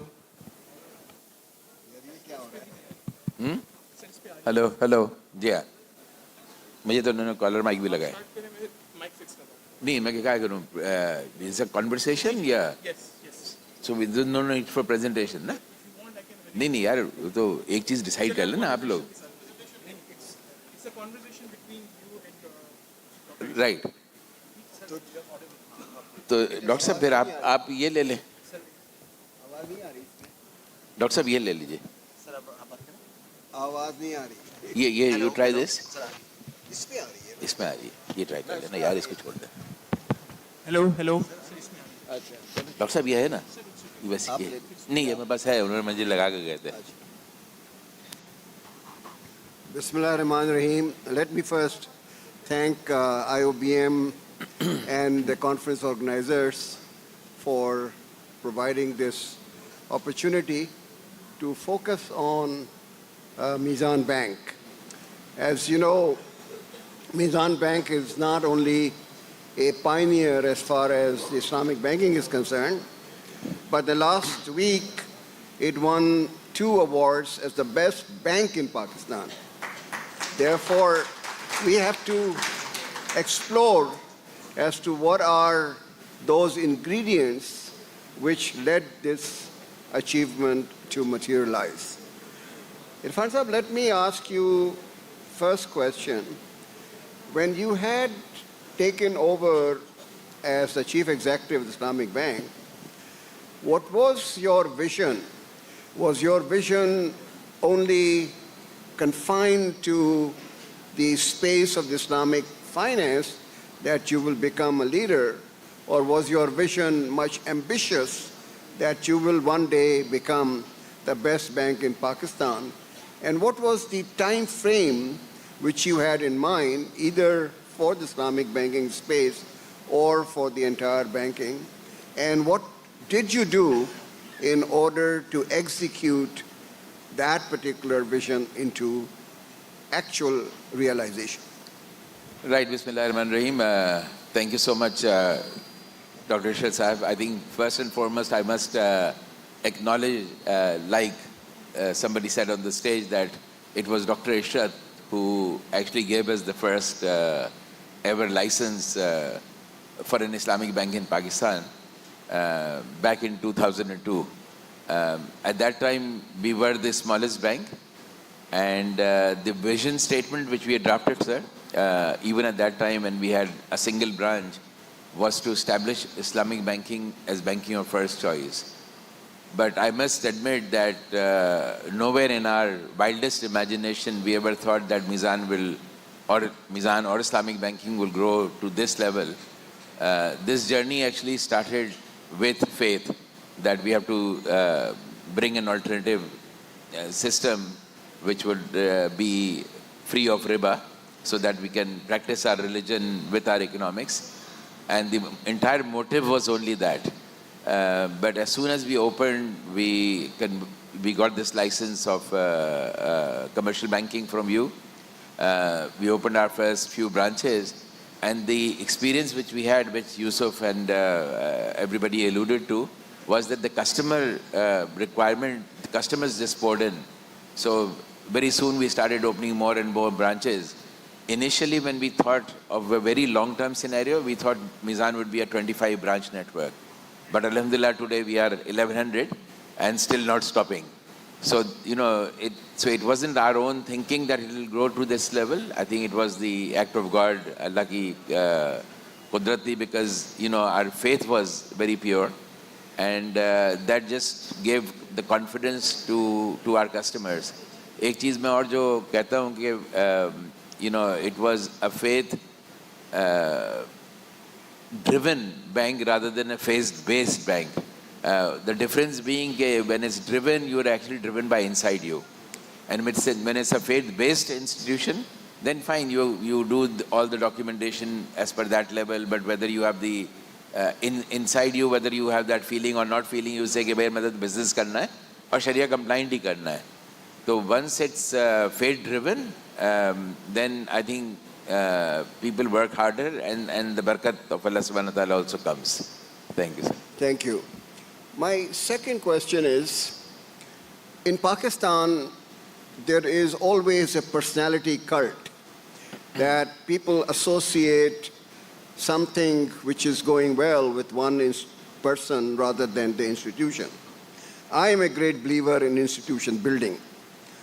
My question to you is that Mizan Bank minus Irfan Siddiqui in the next, let's say, 10 years, where will be it heading? Have you made those pillars so strong that your absence would not make a substantive difference as far as the performance of Mizan Bank is concerned? Thank you, sir. Very good question. In fact, I would always like to think that at least for the last 10, 15 years, it was minus Irfan Siddiqui in any case. I'm not a very social person. I don't go for a lot of dinners or lunches. And a lot of time when I would go, people ask me that, I give them my card, Mizan Bank, they said, oh, you work for Ariful Islam. So Arif was our deputy CEO, and mashallah more social than I was. So alhamdulillah, Mizan was never built on a personality, never. Our frontline are our branch managers, our regional managers, department heads, and mashallah, but in order to have that leadership overall available, I'm retiring inshallah in 6 weeks' time after 29 years of heading this institution. So about 2 years ago, we recruited Amir Ali, who was an ex-colleague with Mizan Bank. He was our corporate investment banking head, and then he left to head Bank Islami for 5 years. And then on my pending retirement, I requested him to join back. So he's been there 2 years now. And alhamdulillah, I could see Mizan Bank already functioning without me, seamless. So I think my success in future is to see that Mizan should grow even more than what it has been. Otherwise, I think it will be a failure for me. Okay. Let us see. We all wish Inshallah. that Mizan would do extremely well, even once you are off the leadership position. My third question is, that there is a lot of criticism about Islamic banking, that it has created profits for itself and its shareholders, but it has not really shared that to that extent with the depositors. And that is one thing which you should address. The second criticism is that the minimum deposit rate, which was imposed on the conventional banking, tilted the playing field in the favor of the Islamic banking, and therefore your liability products, which are your stable base for lending, were relatively more competitive as compared to the conventional bank. The third is that they were also doing the same thing. The ADRs were below 50%, the IDRs were quite high, and the poverty, inequality, and regional disparities, which really are the pillars for the Islamic banking, in order to reduce that, the contribution of the Islamic banking was very, very minimal. How do you address these criticisms? So the first criticism obviously is a very general criticism, although I don't agree with that at all. The main reason, if you see that the income potential of an Islamic bank, income is generated basically from, like you said, the ADR and the IDR ratio. Say, for example, if it's 50-50, then 50% of your deposits are parked in government securities, right? In our case, Sukuk, which Salimullah Sahab just mentioned that, mashallah, now there will be deepening of market because we're bringing asset-light Sukuk. But because Sukuks were always in short supply, in fact, once Salimullah Sahab just came back to his chair, I was telling him that for 25 years, we've been struggling to get Sukuks. In fact, everywhere where I used to go, Dr. Ishrad used to tell me, please, on this podium, don't mention Sukuk. But then again, the Sukuk would come. Once the finance minister was here, he told me, keep quiet. The finance minister came and started that conversation himself, and that triggered a whole controversy. But the Sukuk availability, as we are all aware, is very limited. The Sukuk pricing is not frozen by the government of Pakistan. It's on a bidding process. But on a bidding process, if the supply is very low, then a lot of people would bid for it and the pricing would come low. So typically these days, a Sukuk is priced at T-bill minus 100 or 150 basis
Happy, indeed happy to be part of this panel, great panel. Learned a lot from Bashir uncle, since my beginning of my career, and also from Dr. Amjad Sahab, learned a lot. He's been my senior all the time, and also understood a lot of capital market concepts from him. And with Narejo, Ruxana as well, we learned from each other, I guess. Thank you so much. So let me introduce Arif Habib Group. I'm not the CEO of Arif Habib Group, by the way. I'm CEO of a very small company of Arif Habib Group. Arif Habib Group is a big group, it has been at the forefront of innovations. And they really take, Arif Sahab take really bold ideas and then turn into tangible realities, and played a pivotal role in the development of the economy, in the growth of the country. There's no doubt about it. We started from a very humble beginning, from brokerage house, then from asset management company in 90s, and then into development sector, then into, industrial sector, let's put it this way, Fatma fertilizers, cement, and then steel, and then real estate, and then across the board, and renewable energy as well. So in a very diverse, sector. So it's been quite surprising for a brokerage house owner to become such a big entrepreneur, such a big conglomerate, kind of a conglomerate, I would say. So definitely the real vision, his vision. I'm just the small CEO of a financial company, which has become big as well, by the way. I joined the company here in 2014. Had a lot of difficult periods since beginning. When I graduated, there was a nuclear test in 1999. I graduated in 1998. So I thought that what happened? There is no job. So in a very difficult situation at that time, got the job in ING Bearing Securities for a brief period of time. Then also ING left from Pakistan. And then, I'm very happy that I've got a great father who was so believe in Pakistan. I wanted to go abroad. I wanted to take the journey in US because all my colleagues were leaving for US. I had a computer science background. Then I did masters of MBA. I did from IBA. So initially, the backbone was computer science. So when my colleagues were leaving Pakistan and going there, I was kind of left over.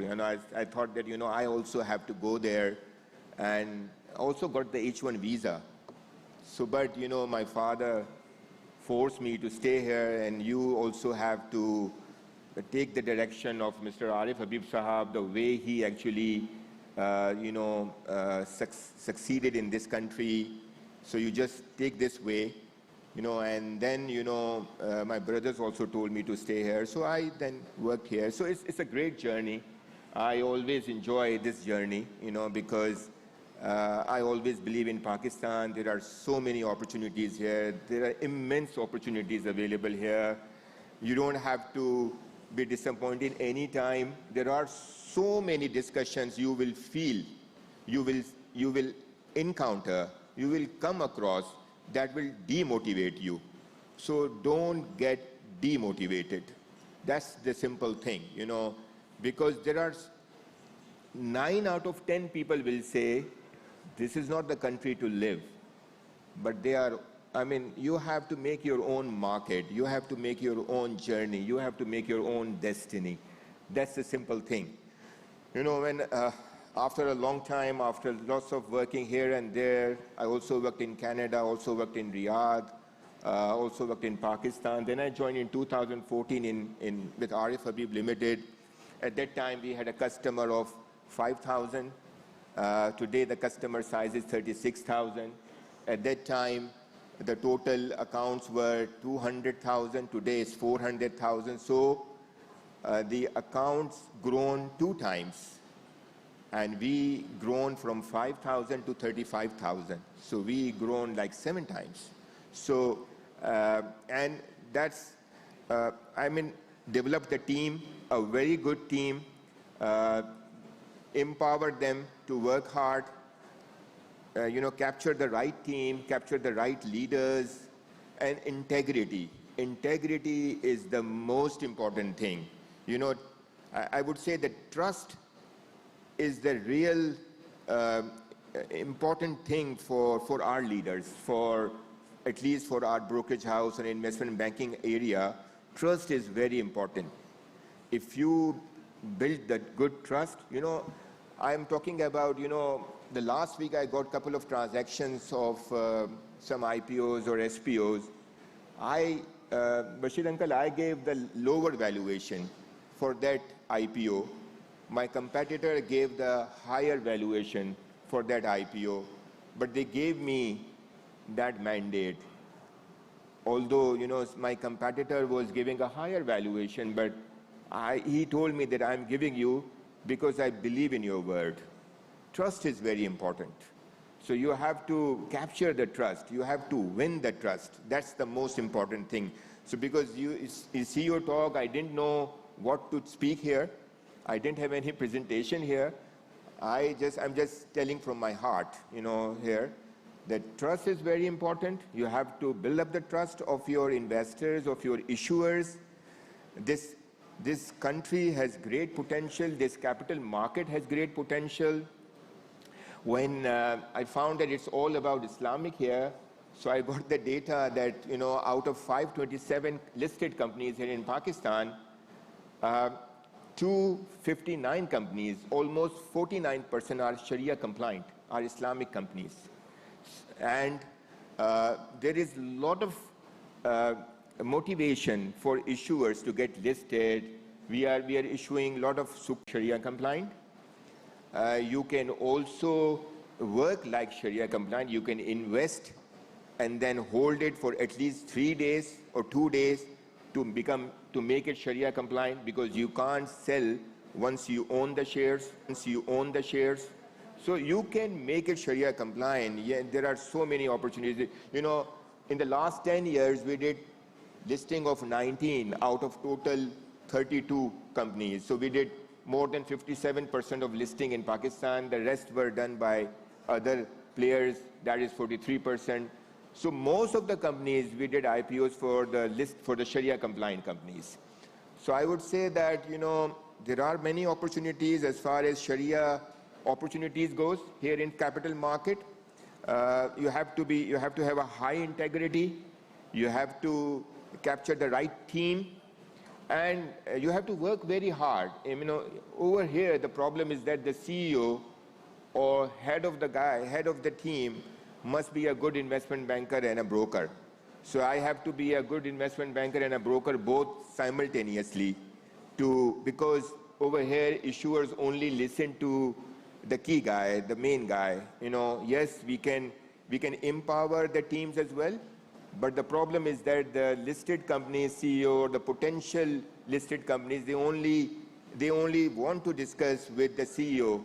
So you have to have a good knowledge about everything. If you are not keeping yourself quite aware about what's going on, about the knowledge, then you will lag behind. So these are my few things that I wanted to share from my heart. And thank you so much, Institute of Business Management, for inviting me here. And thanks a lot. Thank you, everyone.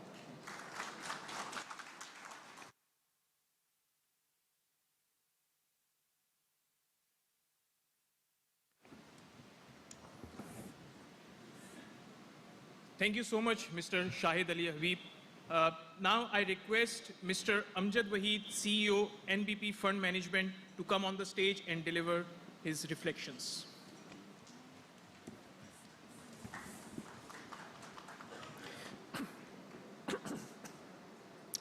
Assalamu alaikum, everyone. Thank you very much. I'll request to put the presentation on. So I'm thankful to IoBM, Mr. Talib Kareem, Bashir Jan Muhammad, who's my mentor, and certainly he has done very well, in business, and the same principles that Shahid was talking about, his integrity, his hard work, his commitment. But I think more importantly, I think Bashir Bhai's contribution towards humanity, towards education, towards healthcare, I think is phenomenal. I mean, those who know how much he has contributed towards Karachi Hospital, towards IoBM, helping poor children and so on, getting education. So thank you, Bashir Bhai, for all your contributions to the humanity. And that's really Islam. So I'm going to talk about basically the role of asset management industry where I belong. I'm chief executive of NBP Funds. So how basically we are, moving, converting towards becoming, more of an Islamic asset management company in line with, the rest of the industry. Okay, so what role AMCs are playing? The first thing is we are meeting the companies, listed companies, and we are trying to convince them to basically comply with the Sharia regulations, to become Sharia compliant so we can invest with them.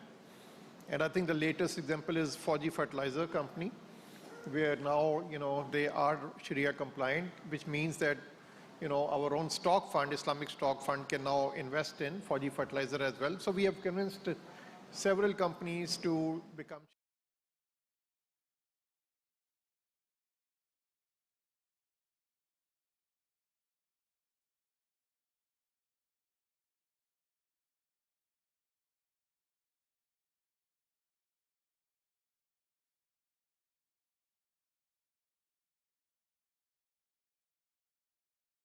Are Sharia compliant.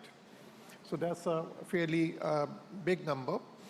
Then basically, asset management companies, we advertise Islamic funds, and that brings investors to us, through social media, through newspapers and so on. Seminars and webinars,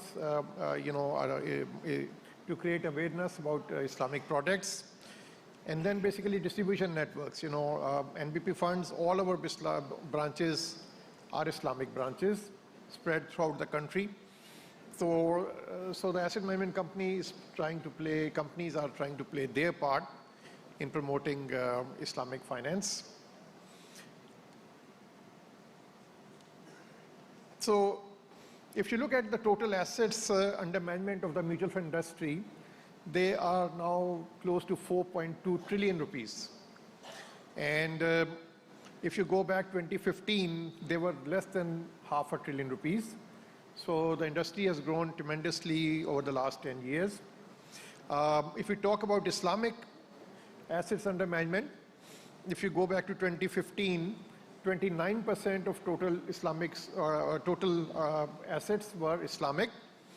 And today, about 47% of all assets under management in the industry are Islamic. And you can see the growth here, that there has been very significant growth in terms of Islamic AUM. Investors prefer to invest through Islamic means. And about 80% of the money that we get, investors' money that we get from the retail sector is in Islamic funds. So there is basically certainly a trend, a preference of Islamic assets, and this is what is reflecting here in the mutual fund industry as well. If you look at the money market and income funds, in 2017, 27% of total assets were Islamic, and today 47% of all assets are Islamic. So again, you can see a lot of growth in Islamic income funds and money market funds. If you look at the equity funds, in 2015, 31% of all equity funds were Islamic, and today 42% of all equity funds are Islamic. So again, you can see the trend. First of all, you can see that investment in equities in the stock market have grown. There were about 200 billion in the mutual fund industry in 2015, and now they are around 600 to 700 billion. So investors are investing in the stock market through equity mutual funds. They find that, the mutual funds offer them the expertise, they offer them diversification, they offer them the ease of investing, and therefore investment in equity mutual funds is growing. But the other thing that you see from this slide is that there is a preference of Islamic stock funds, and therefore the overall business is growing. Even if you look at pension funds, you go back to 2015, 41% of all investment in pension funds was Islamic. Today, about 65%.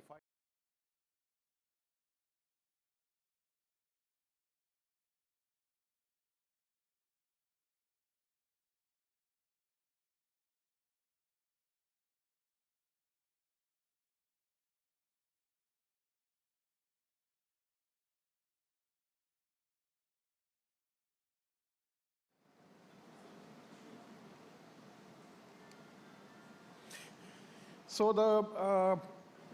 the challenges and opportunities in this conversion, first of all, the GOP Jara scoops which are outstanding, which were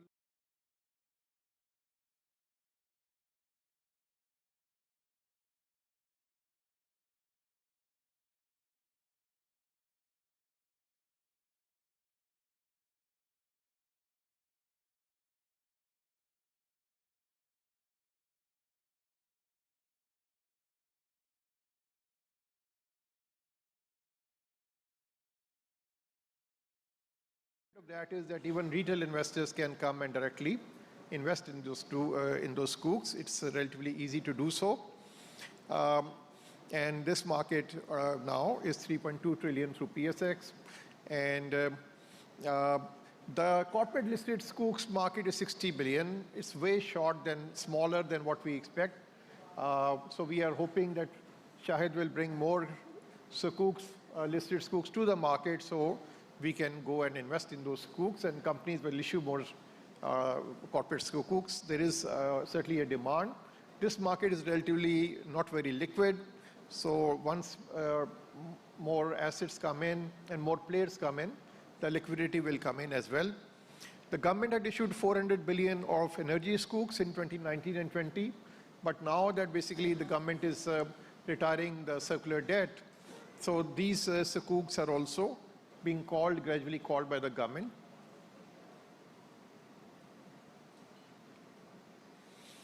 So the challenges and opportunities, so now from 1 year to 10 year, there are both fixed rate and variable rate Ijara scoops that are available for us to invest.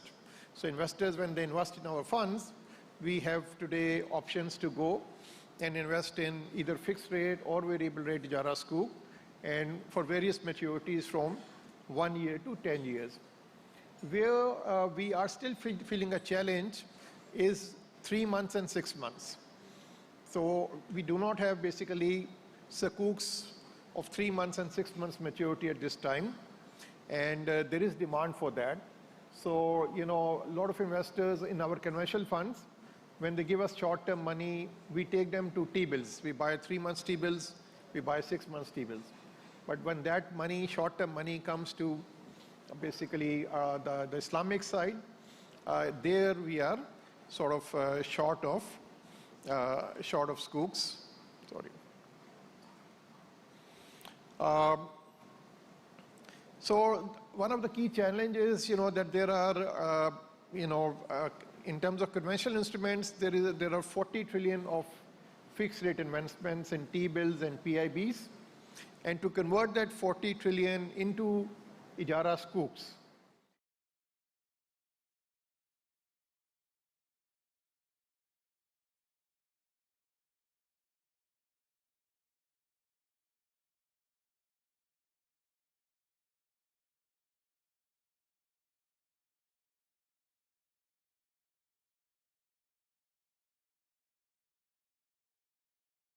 And then basically I think there's a need that there is regular issuance of these sukuks. So we continue to get an opportunity to invest with them. I think there's also a need that the government of Pakistan maintains an asset register of all eligible assets owned by the federal government or state-owned enterprises. So we know what are all the assets available, for example, WAPDA, National Highway Authority, railways and so on. So I think this needs to be streamlined so the government has a good idea as to what are the assets that are available going forward, against which sukuks can be issued. Also in terms of Islamic assets, there is a huge size. The global mutual fund assets, Islamic mutual fund assets are $3 trillion at present, $3 trillion at present. So that's a huge market, and 50% of that basically is the GCC market, and about 20% are South Asian countries, primarily Indonesia and Malaysia. And basically, there is a natural and powerful alignment between the Islamic principles and the ESG investing principles. So these Islamic assets also become attractive for the broader international investment market to invest in. So Pakistani asset management companies, although presently they have not done so, they can launch and manage global Islamic funds which can invest not only in Pakistan but invest in all Islamic countries, and they can market it worldwide. So there's a lot of potential because, as I mentioned, that the global Islamic mutual fund market is $3 trillion. And so basically, it's time for us to benefit from that as well. So I think that's all. Thank you so much for your time. We'll be ready to take any questions.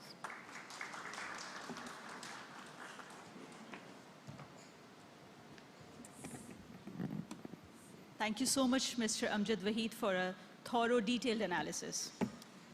To conclude the CEO talk session, I would request Chancellor IoBM, Mr. Bashir Jan Mohammed, for his reflective remarks. Please welcome Mr. Bashir Jan.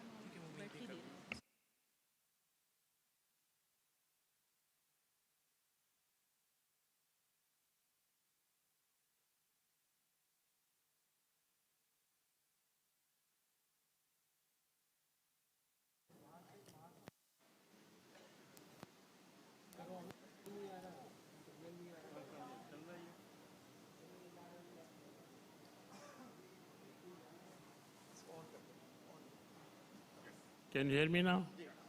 First of all, thank you very much for joining today. IoBM has done a lot of wonders in life, and I must give the tribute to the founder of the IoBM, Mr. Shahjahan Karim. Actually, it was his vision that this university was created and now run by Mr. Talib Karim and Sabina Mohsin and all of you who are present here. So this is one of the compliments we can give it to the person who is not here today. Coming back to the subjects, first of all, let me acknowledge what Shahid said about Arif Habib. He was with me as Vice President of the Stock Exchange, and I think he had done wonders, and Shahid said rightly so.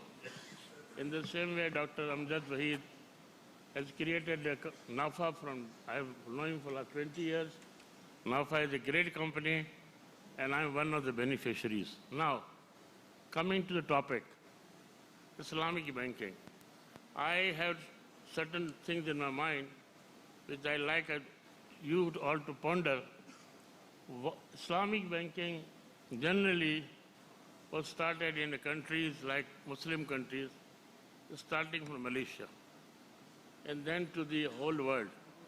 My question is this: why the European bank, like UBS, like Barclays, like a Standard Charter, why they are allowed to start Islamic bank when they are not Islamic? And that question can be answered only by 2-3 words. It is only meant for their profits. Then they have no love for Islam. They have no love for us. But that reflects on the industry itself. The industry is making more money than traditional banking. Now, if the scholars here can ponder on that and see why this whole world is after Islamic banking.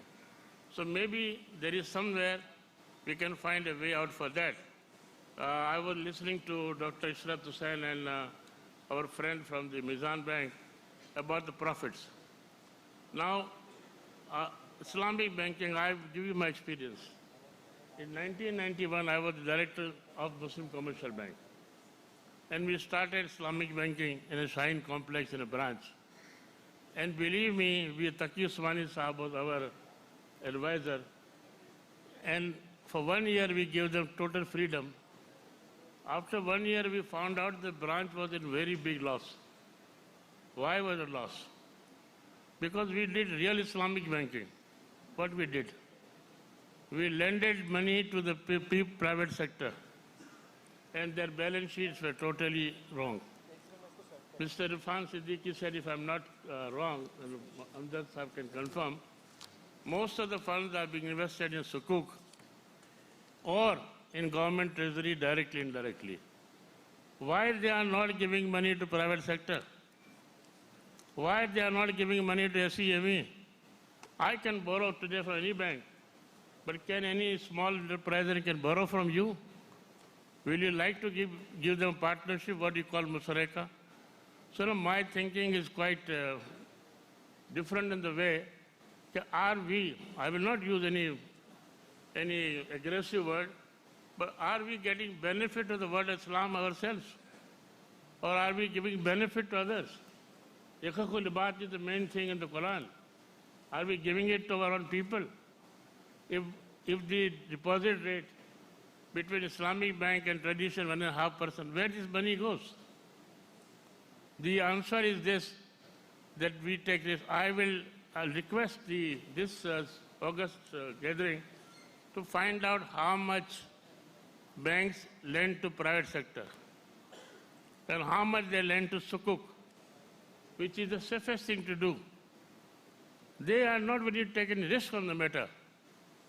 And business is a risk. Business is not only for profit. Are we doing that or not?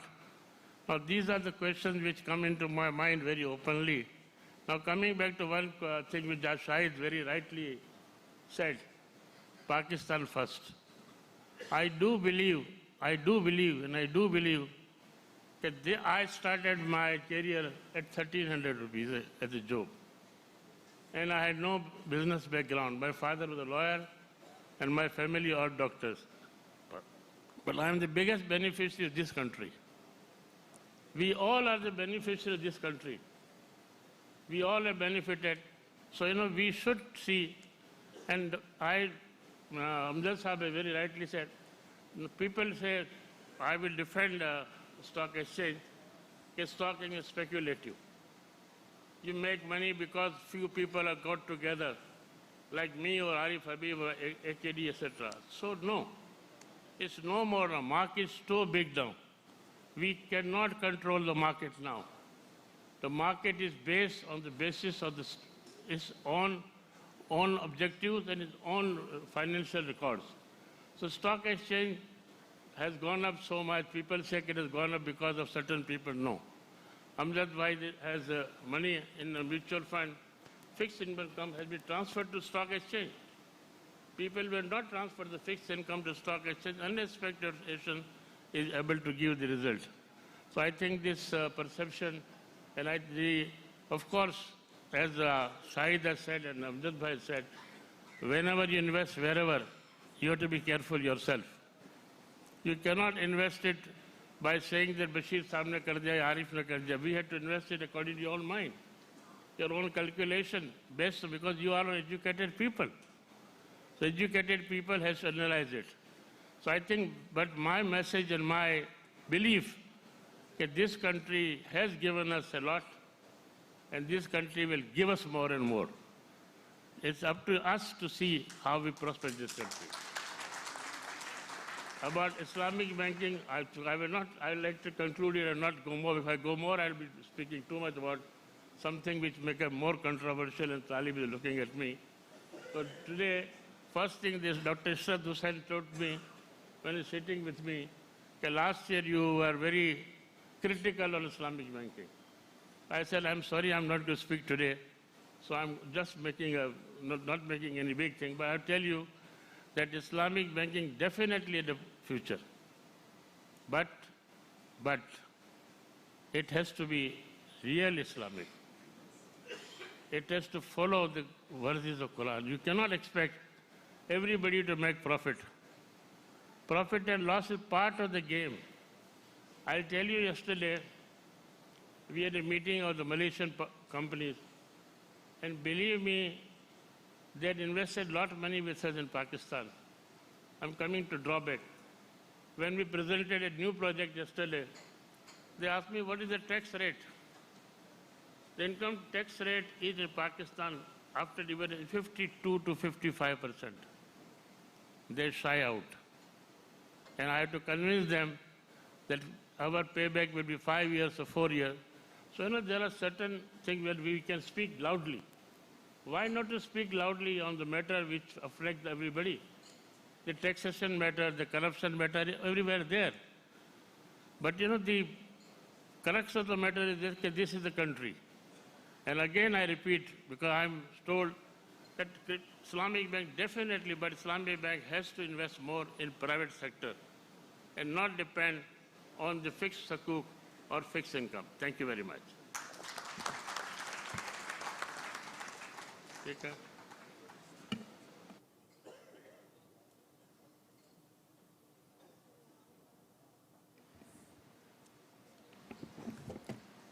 Thank you so much, sir, for your succinct and thought-provoking reflections. May I now request you, Chancellor IoBM, Mr. Bashir Jan Mohammed, to please come forward for the presentation of memento to our distinguished CEO, please, sir. May we also request Mr. Talib Sayyed Kareem to join us on the stage.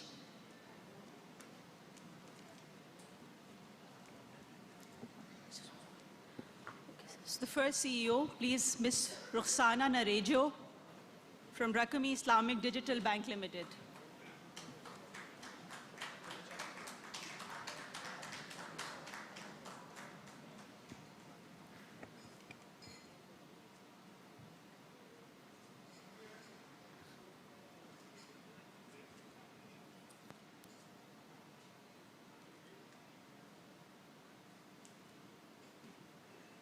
Next, we shall request Mr. Shahid Ali Habib, CEO, Arif Habib Group, to please receive the memento of appreciation.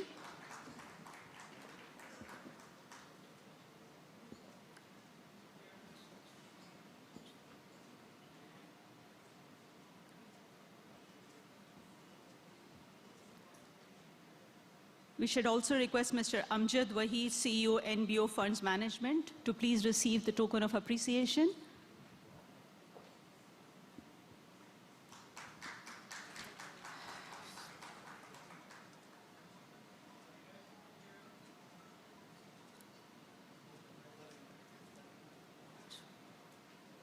Now I shall request President IoBM, Mr. Talib Sayyed Kareem, to please present token of appreciation to our worthy Chancellor, Mr. Bashir Jan Mohammed, for his reflective remarks.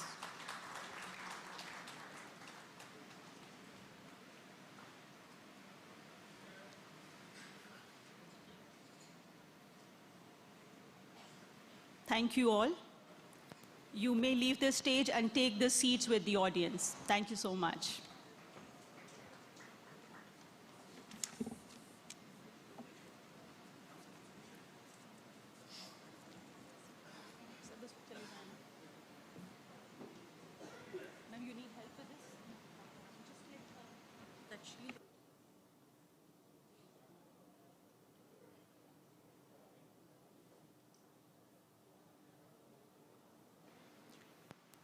Our next session, Scholars Launchpad, unveiling the next chapter of global Islamic finance.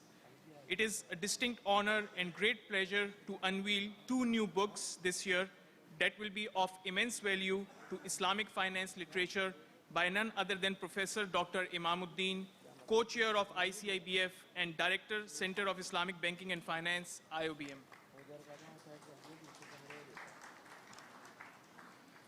For this, I would like to invite to the stage Professor Humayun Dar, Managing Director, Cambridge IFA.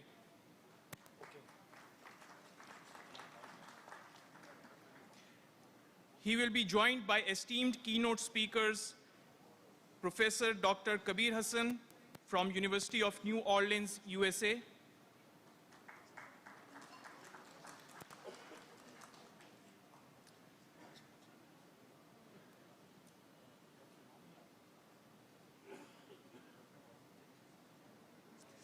Professor Dr. Iskandar Shah, CEO, ISRA Consulting from Malaysia.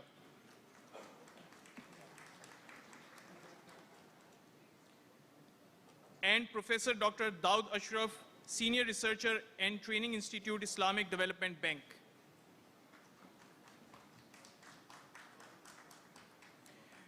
We request Dr. Muhammad Kashif, Dean CBM, to come up on the stage and reveal the first book, Islamic Transformation of Conventional Finance and Economy.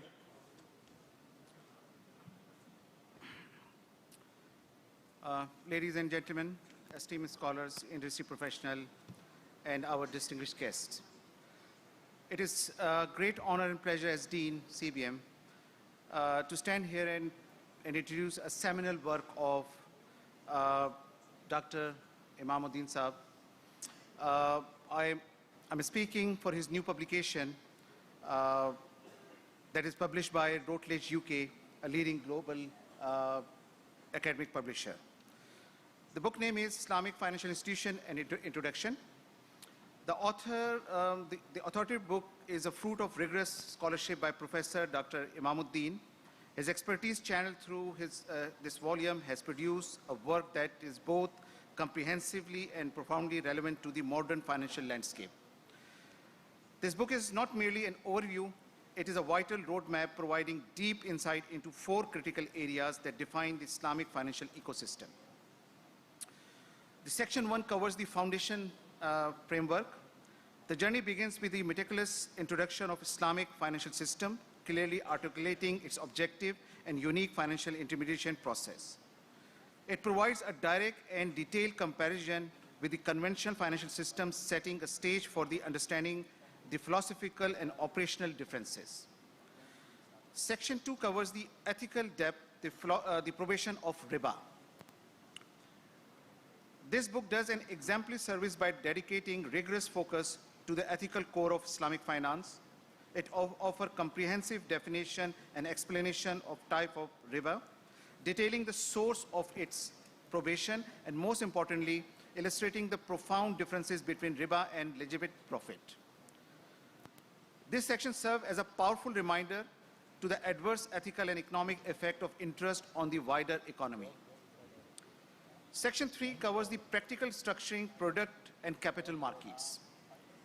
Moving from theory to practice, the author provides a detailed study of the Islamic financial contracts.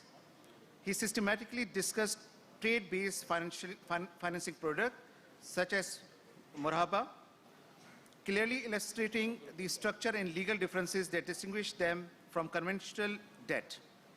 Furthermore, the book provides clear and actionable criteria for determining the Sharia-compliant status of equity securities and examine and expanding the role and function of capital market within the ethical Islamic framework. The last section, that is the model of Islamic bank governance and risk.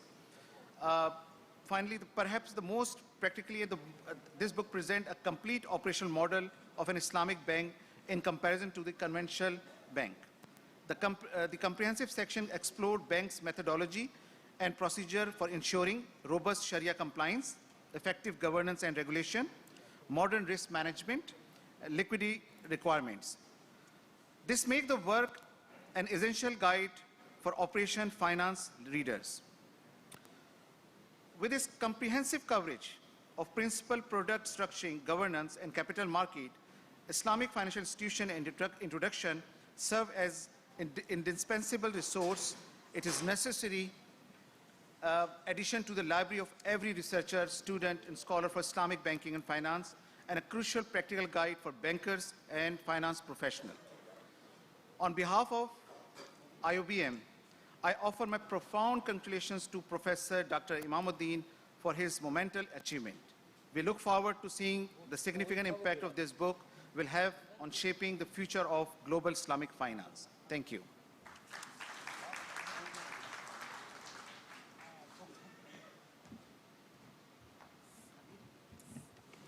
Thank you so much, sir, for an insightful overview.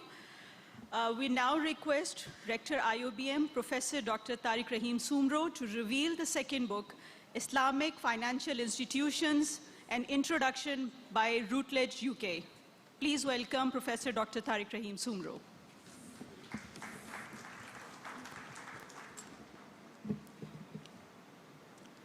Dignities, colleagues, ladies and gentlemen, Assalamu alaikum. We are delighted to continue celebrating scholarly excellence at this conference. Following the success of his previous book, it is my distinct honor to introduce the second and arguably more ambitious book by Professor Dr. Imamuddin.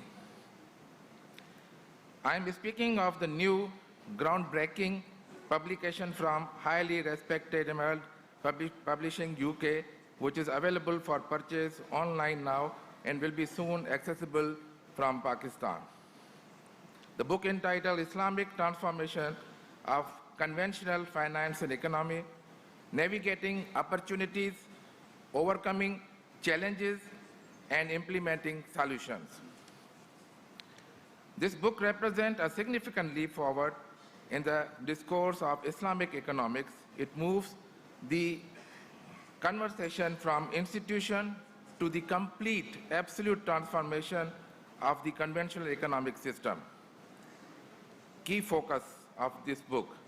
Professor Dr. Imam's work served as the definitive guide for this journey, distinguished by its focus on three critical systematic stages. Stage number one, philosophical foundation and systematic contrast. The book lays a meticulous foundation by comparing the two systems from their very roots. It delves into a philosophy for conventional and Islamic economics, contrasting their core objectives, the nature of money, and the ethical differences inherent in the prohibition like interest and uncertainty. This provides the clear theoretical map for genuine transformation. Stage 2, global practical roadmap. This volume is distinguished by its practical global perspective. It provides a detailed overview of the development in Islamic transformation across Asia, Middle East, and Africa. Crucially, it tracks the vital regulatory development and standardization being undertaken by global bodies covering Sharia, accounting, auditing, and governance standards for the Islamic financial system. Stage number 3, comprehensive solution for real-world impact. The core unique selling point of this work is its direct focus on finding solutions. Chapter 7 dedicated itself to analyze the opportunities, challenges, and solutions in the Great Transition. It systematically addresses complex real-world issues, including legal and regulatory hurdles, monetary management issues, the conversion of interest-based domestic and external debt. By integrating these practical solutions, the book provides the well-judged way forward for policymakers.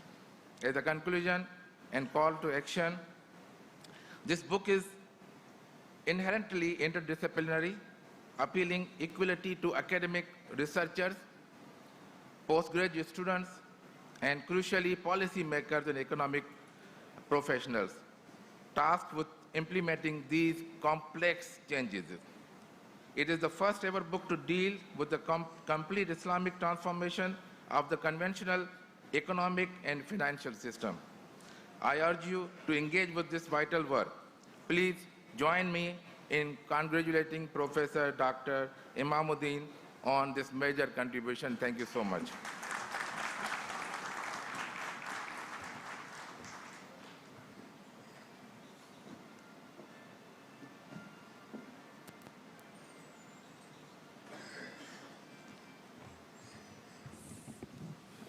Jazakallah, sir. These books reaffirm IoBM's commitment towards knowledge contribution and scholarly output. It is our immense pleasure to also host the launch of Global Islamic Finance Report 2025. I would like to request Managing Director, Cambridge IFA, Professor Humayun Dar, to come on the rostrum and present this year's report. My presentation on this one and there as well. This is the slide. All right.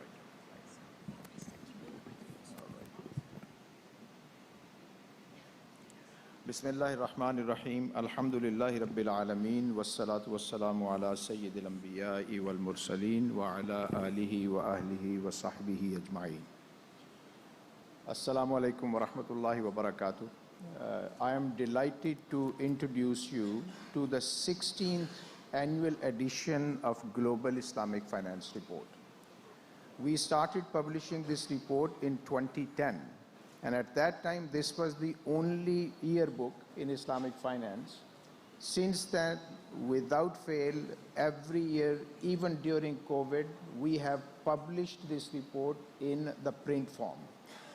So this report, which we are launching today here, is the 16th one, and we have already started working on the 17th one. The focus of this report was on the evaluation of 50 years of existence of Islamic banking and finance. We took the year 1975 as the starting point of formal Islamic banking, when Dubai Islamic Bank was set up as the first commercial Islamic bank in Dubai, and of course Islamic Development Bank was set up in the same year in 1975 in Jeddah as a multilateral Islamic financial institution. Since then, 50 years have progressed, and this is the time to evaluate the progress of Islamic banking and finance, what the industry has achieved, what challenges it has faced, what are the opportunities, and of course getting implications for the next 50 years of Islamic banking.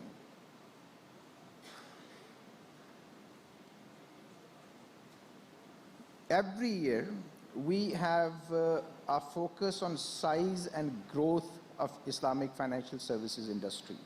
So 2025 report gives us an estimate of the global size of the industry by the end of 2024. When we started working on the report, the data available was only till the end of 2024. So by the end of 2024, the industry, global Islamic financial services industry, attained the size of 4.93 trillion US dollars. Since then, it has, after quite a few years, the annual growth of the industry on a global level surpassed once again 20%. So this is 21%. After the global financial crisis, the growth rate was rather subdued. In some years, it went down to even about 5%. So this means after COVID, the industry is bouncing back and it's going back to its high growth era, 20%, 21%, 22%. So we were very happy to see the growth of 21% exhibited by the global Islamic financial services industry. The global Islamic financial industry has truly become global. It has significant presence in 90+ countries with about 2,000 Islamic financial institutions operating worldwide. So it is a global industry with a very significant size, with prospects for future very bright. We estimate that by the year 23, i.e. after 5 years, the industry would attain a size which would be more than 9 trillion US dollars. So 5 trillion as of now. This means in the next 5 years, globally, the industry probably would be doubling its size, which is a very good news for those who are interested in Islamic banking and finance. In terms of sectoral growth, Islamic banking is the most significant segment with about 67.9% composition in favor of Islamic banks. So out of 100, 67.9, about 68% of Islamic financial assets, they are actually within the banking sector, making it a very significant player in the global Islamic financial services industry. Because of this importance of banking sector, we at Cambridge IFA have a dedicated awards program called Islamic Retail Banking Awards, which would be taking place this evening in this hall. And Mr. Talib Sayyid Kareem, in the morning, he invited you all to be part of this celebration. The second most important segment is Sukuk market, or Sukuk market is part of the Islamic capital markets. So around 23.7% of Islamic financial assets globally, they are in the Sukuk sector, followed by Islamic funds, 3.3%. So in total, Islamic capital markets represent about 1/4 of the global Islamic financial services industry. There are other segments as well.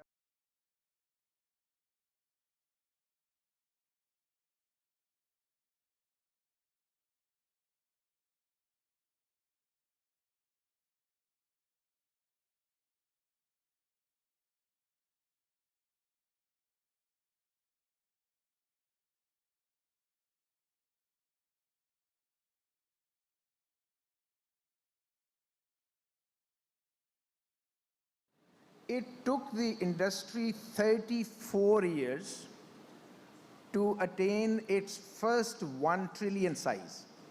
So in 2009, the industry for the first time attained the size of 1 trillion. So 34 years, from 1975 to 2009. It took it another 5 years to double its size, to become a $2 trillion industry. Following GFC, global financial crisis, there was a slight slowdown. So the next third trillion was added to the Islamic finance assets in 6 years. The fourth one in only 2 years, and the fifth trillion again came only in 2 years. And we believe that this trend is going to continue for next 4 or 5 years. So by the year 2030, probably we are going to have Islamic banking and finance industry globally to have a size of 10 trillion, more than 9 trillion, as I mentioned previously. Also in Global Islamic Finance Report, since 2011, we have been including an index. It's based on a multivariate analysis. It's called Islamic Finance Country Index, IFC. Under IFC, we rank about 55 countries of the world in terms of their leadership role in Islamic banking and finance. In 2025 report, we reported that Saudi Arabia is number 1 in terms of its leadership and potential in Islamic banking and finance, followed by Malaysia, Iran, Brunei Darussalam, Sudan, and Pakistan was number 6. So for you, most of you, this is probably the most relevant figure. Pakistan is 6th most important Islamic banking and finance market worldwide. It could have been better. However, there are other markets, especially Brunei Darussalam. It has become one of the 5 most important Islamic banking and finance markets. Now, focusing on Pakistan, the Islamic AUM in Pakistan, our estimate is that this is about $77 billion. It is an estimate which is slightly more than what other publications would give, but this is 77 billion as opposed to a smaller number because we have included some informal activities which could be characterized under Islamic banking and finance.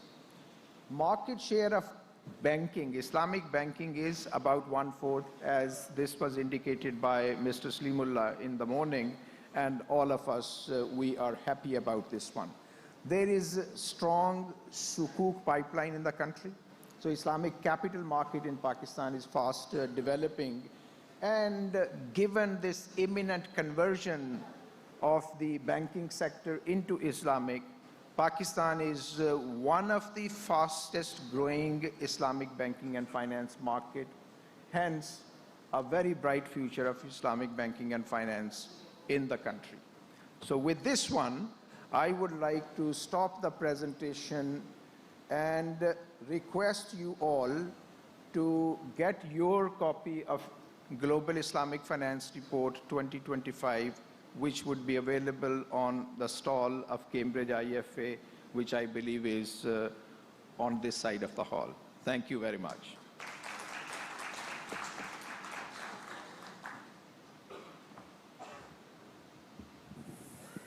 Thank you so much, Dr. Humayun. So Dr. Humayun Dar would also like to present Cambridge Global Islamic Finance Report 2025 to President IoBM, Mr. Talib Sayyed Kareem. Could we have you on the stage, sir, please?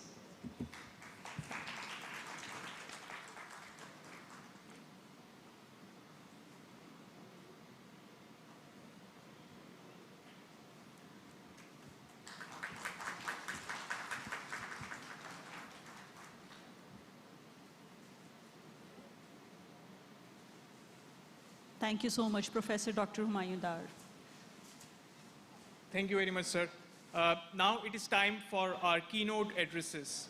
I would like to invite our first keynote speaker on stage, Professor Kabir Hassan from University of New Orleans, USA.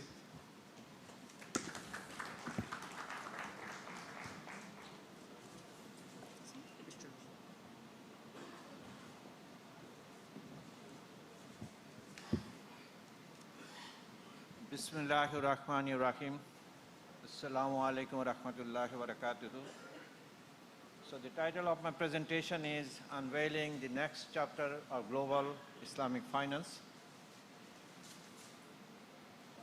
So this is a quick rundown, the way I want to talk about this presentation. So why this movement matters? We want to go to the next chapter. We stand at a very critical juncture. The global economy is experiencing rapid change to digital disruption, climate urgency, demographic shift, and shifting regulatory expectations. Now, for the Islamic finance industry, this movement is particularly significant. The core values of Sharia compliance,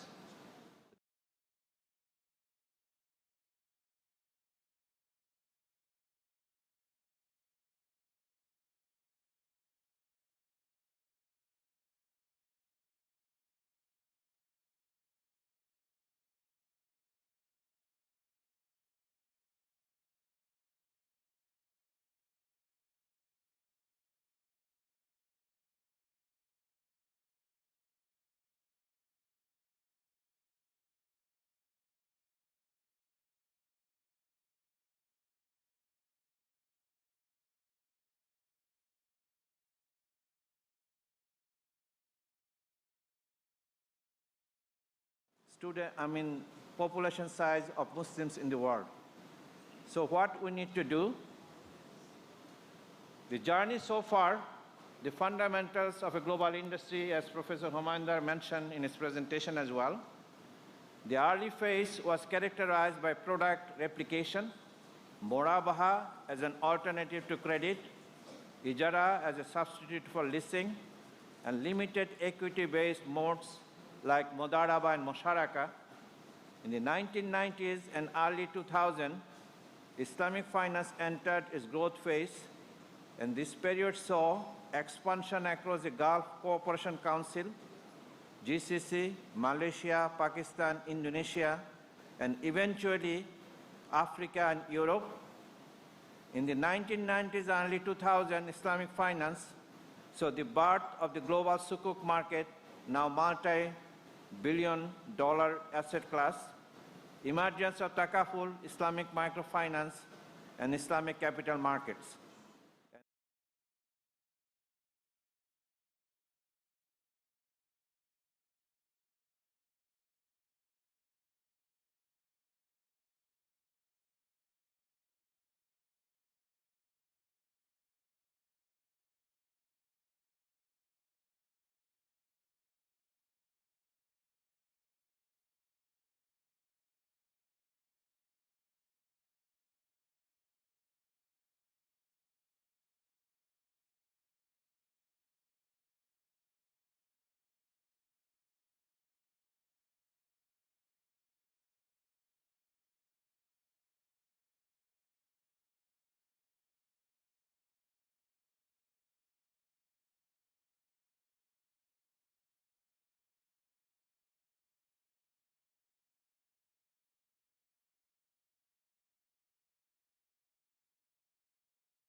particularly low-income Muslim communities, technological and talent constraints, especially in advanced analytics, AI, and blockchain, risk of greenwashing as sustainability claims rise without appropriate verification or measurement.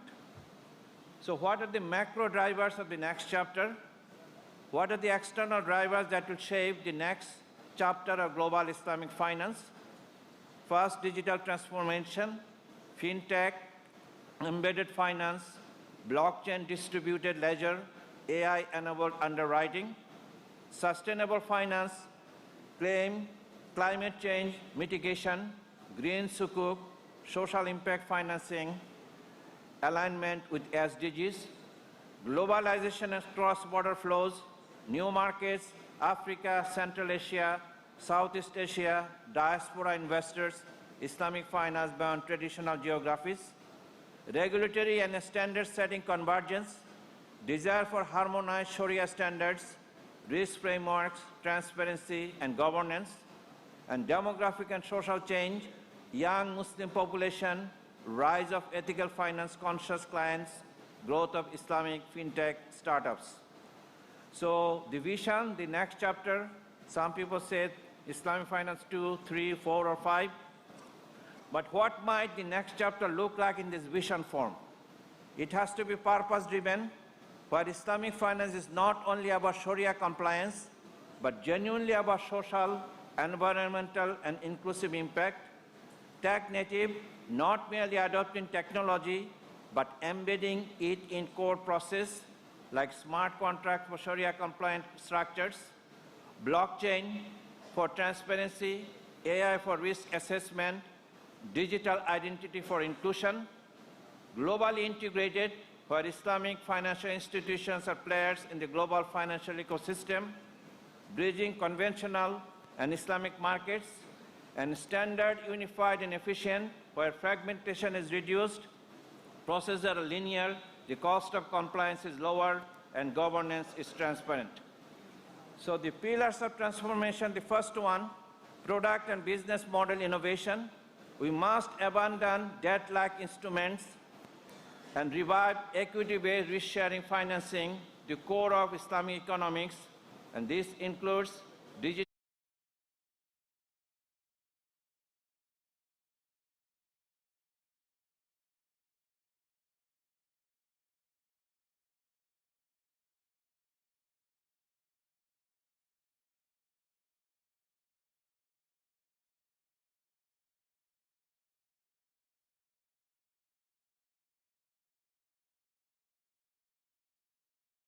and create new asset classes platforms.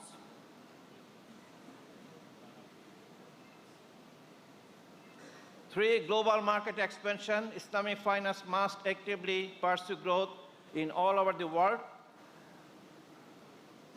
So emerging frontiers, evidence of transformation. The transformation is already visible through examples such as blockchain-aligned Islamic structures that demonstrate transparency and decentralization aligned with Sharia principles, sovereign green sukuk, particularly by Indonesia and the GCC, which finance climate-friendly infrastructure, Islamic fintech ecosystem emerging in Malaysia, Bahrain, UAE, and Indonesia, Waqf-linked financing platforms providing social safety nets, education, and healthcare for underserved population.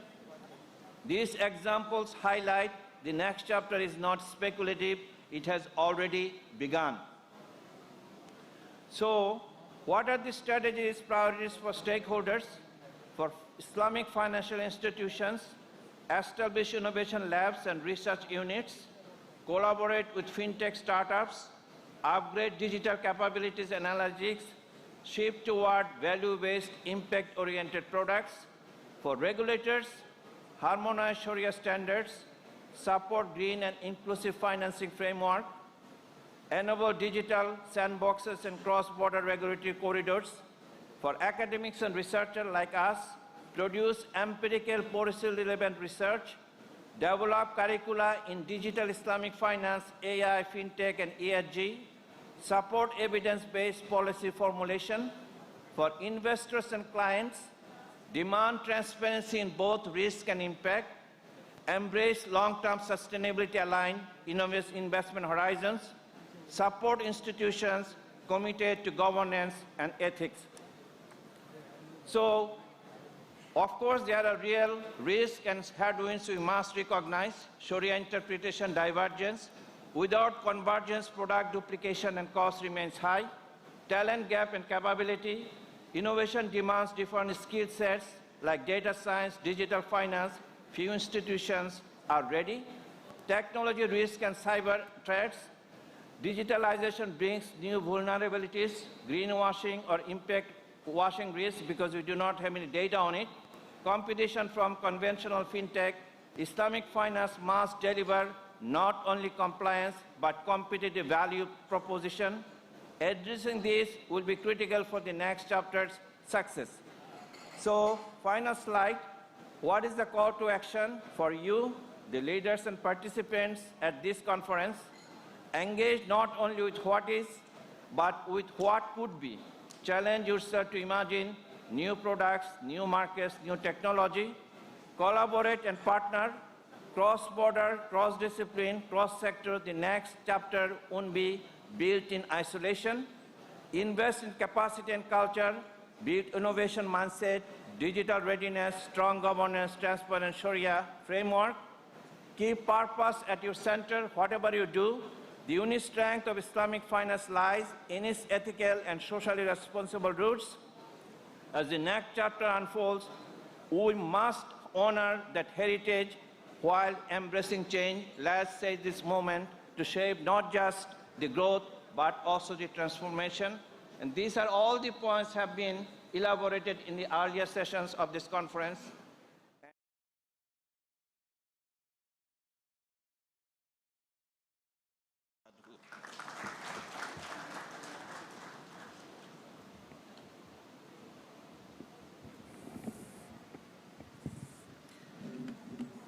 Thank you so much, sir, for a wonderful address. I would now like to invite our second keynote speaker, Professor Iskandar Shah, CEO, ISRA Consulting, Malaysia.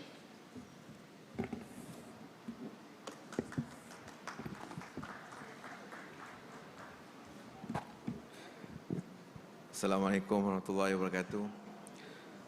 In fact, from the clap, I realized that the energy level is quite low now, so time for lunch.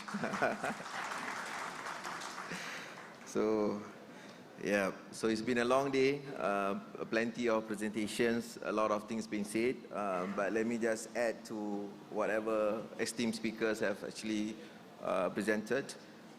First of all, quite honored to be here. I've attended many of IoBM conference. I can say that the conference is just getting bigger and better and more participations. And I guess this is the success of Islamic finance in Pakistan, a great news. 27%, mashallah, a big achievement. And I'm from Malaysia. This year, inshallah, Malaysia will cross the 50% banking asset for the first time. So which means that more and more countries are making Islamic finance first. And this is in fact a great success story for the industry as a whole. Where's my slides?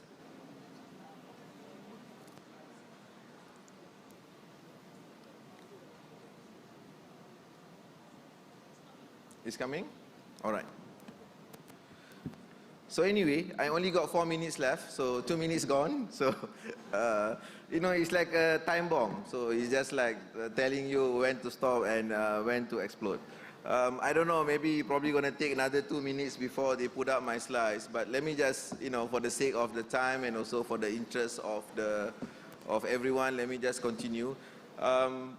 So I just want to make a few points, even without my slides. I just want to make a few points. First of all, we have to celebrate our success. I think we are too critical about Islamic finance. I mean, being critical is good because it makes improvement and innovation for futures. But eventually, we also have to celebrate success. Not only Malaysia have crossed 50%, Brunei, for example, have crossed 68%. So this is another success story. So finally, thank you. All right, and over the years, we have achieved a lot of things with Islamic finance. I think you can probably see on the slides, this is the ideal scenario of Islamic finance that we are trying to achieve. At this point of time, we can probably be critical and say, many of these objectives that we are putting on the board is still work in progress. But we have to remember, in order for us to achieve this, we need a strong institution, regulation, and also the strong market players as well. And this is still a work in progress. I think as we grow and move forward in terms of providing a better regulation, better institution, and more importantly, better universities that teach Islamic finance, I think the game will change towards our favor. And probably you all know the story, inequality at the highest rate, climate change is happening, I can go on and on talking about all the inflection points, but there's no point of having this inflection point if you're just going to end up with the same inflection points. I think there need to be a disruptions, and I strongly believe that the disruption is actually will come from the form of Islamic finance. And in fact, it's so nice to even hear people talk about that, Islamic banking should not just be profit-centric, but Islamic banking should be more, stakeholders-oriented. Long-term results should be really become more important as compared to short-term. Performance should not be just measured based on ROE, but performance should also be measured in terms of what the impact that you are making to the society. And more importantly, whatever innovation that you make, we have to make a different kind of innovation, shaping a new world order that can basically become much better than the existing world order. So, and then we should also address some of the pertinent problems in the Muslim world. Example, energy security. Second, food security. All these things, I think, actually are critical. But even in Malaysia, for example, until today, we don't have takaful for agriculture product. And this is actually quite sad. Why is that? Because farming or food security is actually a very critical component in terms of creating our independence, apart from the energy security. But unfortunately, innovation that taking place today is still, more business and also consumer-centric, but it's not policy-centric. It's driving a certain initiative within Islamic finance. So I think these are the things that have to change in the future, so that whatever we do, we actually making an impact to the things that really matters to us, so that we can get back our independence. We are still transferring from the colonial mindset. Now we are fighting from our own independence in terms of being free from all the geopolitical tension and also power. So this is the transition that we actually have to fight for in the future. Moving on. So this diagram is actually credit to the, the idea of Dr. Saad. This is one of the papers that we wrote together. And I just want to spend a bit time on this simple diagram, and then we move on, and then we conclude my presentation. The beauty about having a Sharia compliant is that we have created a box of, removing all the harmful things that we argue that free from riba, free from maisir, and free from garar. And the box has given us a rule to operate on, a rule that we feel will make a greater impact. So the point A that you are seeing inside the box is simply all the non-permissible activities that make us better as compared to conventional. But sometimes we feel that, we want to push ourselves just beyond the box, which is the point B, which may not necessarily be the optimal solution. It can be optimal at this point of time, but not necessarily there is a limit towards Islamic finance. Unfortunately, many people are stopping at point B because they think being compliant, like what Prof. Kabir said, is actually good enough for the industries. But unfortunately, point B is not what exactly the entire stakeholders want. And the beauty about Islamic finance is that unlike conventional, who are happy at point B, or maybe they are happy at point A because they are making a lot of money from this flawless system, in Islamic finance, we realize that there's a much bigger world that we have to explore and we have to operate on. And I think there is a need for the industries and also academia to really push ourselves from point B to point C. And what is exactly point B to point C? This is where the maqasid comes in, the maslahah comes in, the objective of Sharia comes in, the idea of sustainability probably beyond that comes in. And more importantly, what is exactly matters to the policymakers within the Muslim world. So I think there is really a need for us to push ourselves from point B to point C. And I think we are quite successful on point B. I think we should celebrate our success today. To be honest with you, I've been doing Islamic finance for the last 12 years. Although we are still remain at 1% or 2%, we can always debate the numbers because the 500 trillion in the conventional, there are a lot of flaw in it as well. There are a lot of synthetic options, synthetic on synthetic option, blah, blah, blah, and everything. But if you remove all that, I think our numbers is actually not so bad. But more inspiringly, the growth is actually at 21%, like what Professor Humayun said. The only industry that growing more than 20% is Bitcoin, by the way. And we can debate that whether Bitcoin is actually, something real or not, but Islamic finance is real. So for a real industry to grow at the rate of 20%, this is something big achievement. And let's not stop at 20%, let's just push ourselves from B to C. So with that, I think I would probably end my presentation because my time is up. And Dr. Dawood is actually waiting, and the lunch is also waiting. But I think it's probably more important that we all have space to say our mind, our things. But again, congratulations for this amazing conference, and overall congratulations to Pakistan. Thank you so much. Assalamu alaikum.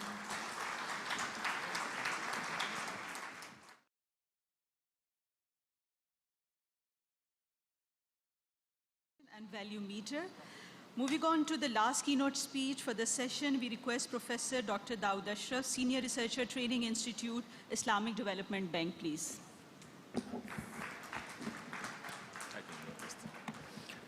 نحمده ونصلي على رسوله الكريم. Assalamu alaikum warahmatullahi wabarakatuh. I know I'm the last one standing between you and the lunch. So I'll try to make myself as short as possible. I usually have I prepared a speech for about 2 hours, so they have requested me to shorten it by 25%, so I hope that it would not be that long. Very quickly, I'm listening to several presentations. I came a bit late. I traveled this morning. When I came, Bashir Jan Muhammad Saab was having his reflection on the CEO's session. And when I was coming, I had a few thoughts in my mind. And that was like kind of matching of the thoughts. So first thing that was in my mind, I heard Finance 5.0 about a year back. And I was thinking, oh, so now we have Apple 10, 12, 13, 14. So now we'll have Finance 5, 6, 7, 8, 9, 10, God knows where it will go. I start reading about it, what it is, and what makes it Finance 5.0. And interestingly, the most important part that it brought in the stakeholders' perspective into the adoption of financial technology. Well, Islamic finance, from the day one, talks about the stakeholder engagement. So the Finance 5.0 is not really something new for the practitioners of Islamic finance. Of course, things have changed. We have to understand. Working for a multilateral development bank, we deal with the governments. And what we have observed in the past 5 to 7 years, our governments are having their kitties tightened. They do not have enough funds even to pay for their basic development needs. If you take the example of Pakistan, if you take out the defense and the debt servicing, you do not have anything left to spend on health, education, road transport, and everything. So imagine you're living in a country where you do not have any development fund, and still you have growing population. So infrastructure has to be developed. I was traveling this morning from Rawalpindi, and I saw that there was a couple of underpasses going on. I saw that this, this circular road around the city of Rawalpindi is on the way for construction. God knows from where they're getting all that money. Right? So we have to think. So sitting in the Multilateral Development Bank, and especially in the financial engineering section of the bank, I have to think about it. Me and my team, we are working on it every day. We try to think beyond our own capacity. Multilateral Development Bank do not have the capacity to fund and finance each and everything that member countries are facing. So we have to find innovative ways, and those innovative ways could not be something that we have thought about. So as I mentioned to you, the 2 projects I just have mentioned, I have time. So the two projects that I just have mentioned, I'll just give you an example how the government can raise funds without increasing their financial burden. So Islamabad Airport, the circular road around the city of Rawalpindi, all these things, they increase value of the land around those infrastructure projects. So say, for example, if you imagine the Islamabad airport that was built about 10 years ago, and the land around that was about $1 million rupees for 500 yards, now it is maybe, how much? 100 million, something like that, right? So the value has increased so much, and the government did not benefit from it. Who has built that infrastructure? So what I'm proposing here is that the government, when they are building an infrastructure like the airport, like the circular road, like the railway, they look into the enhancement in the value that will bring in to the land in that area. Tax it. So this tax will not come from the pocket of ordinary citizen. It will come from the pockets of those who have the ability to pay and who will take the benefit of increase in the value of those lands. So we call this value capture management. This is not a new concept. This has been applied in Australia. This has been applied in Sweden. So what I'm proposing here is for Pakistan or countries like Pakistan, we have to think beyond our traditional ways. I was very critical, like Bashir Jad Muhammad Saab, on the Islamic banks investing government sukuk. I believe that the Islamic bank should be more risk-sharing.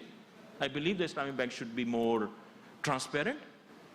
But why not the Islamic bank invest only in the infrastructure sukuk of the government, rather than investing in the balance of payment, creating a fake structure, and based on that fake structure, you invest money, your investment is secure?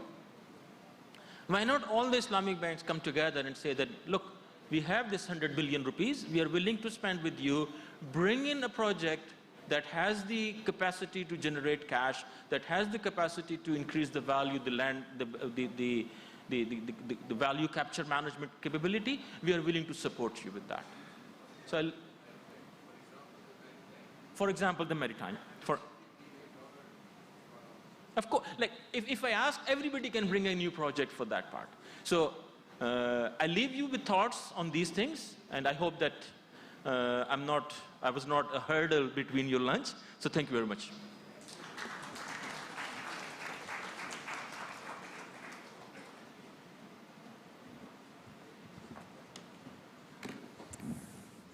Thank you so much, Professor Dr. Dawood Ashraf. With this, we will conclude our Scholar Launchpad session, and we would now move on to mementos distribution. For the token of appreciation, I shall request President IoBM to please come up on the stage and to be joined by Rector, Professor Dr. Tariq Rahim Sumro, Dean CBM, Professor Dr. Muhammad Kashif, and Co-Chair ICIBF, Professor Dr. Imamuddin, please.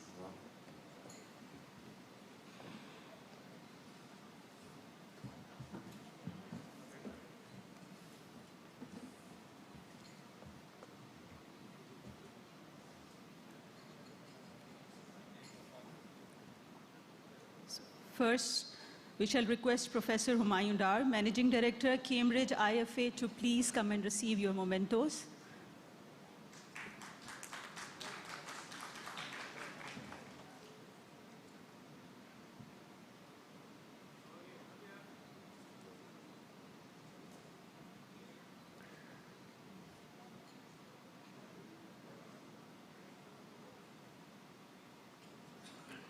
Next, Professor Dr. Kabir Hassan, University of New Orleans, USA.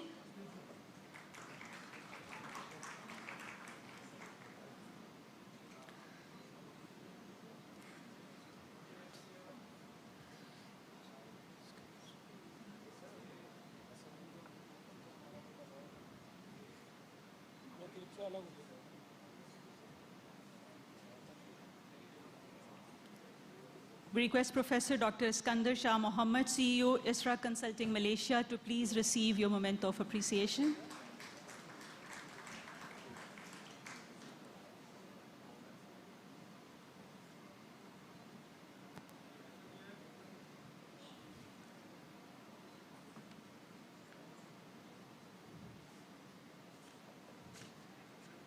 Lastly, Professor Dr. Dawood Ashraf, Senior Researcher, Training Institute, Islamic Development Bank. Sir, please.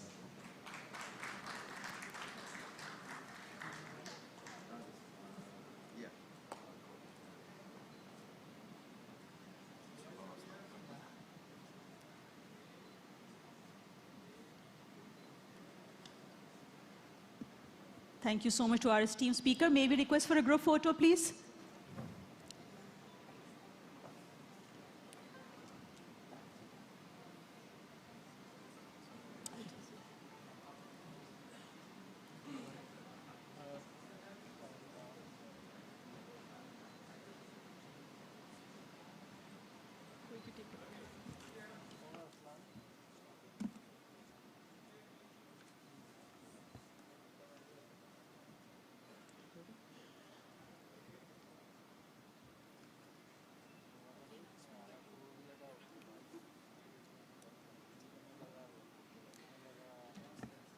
This marks an end to a great inaugural session of the 9th edition of ICIBF. We now pause our proceedings for 1 hour lunch and prayer break. 45 minutes. We shall resume our parallel panel discussions at 2:30 p.m. in Ballroom, Nargis Hall and Sumbul Hall. Have a good lunch and we look forward to reconvene for an engaging afternoon. Enjoy your food, please. Thank you.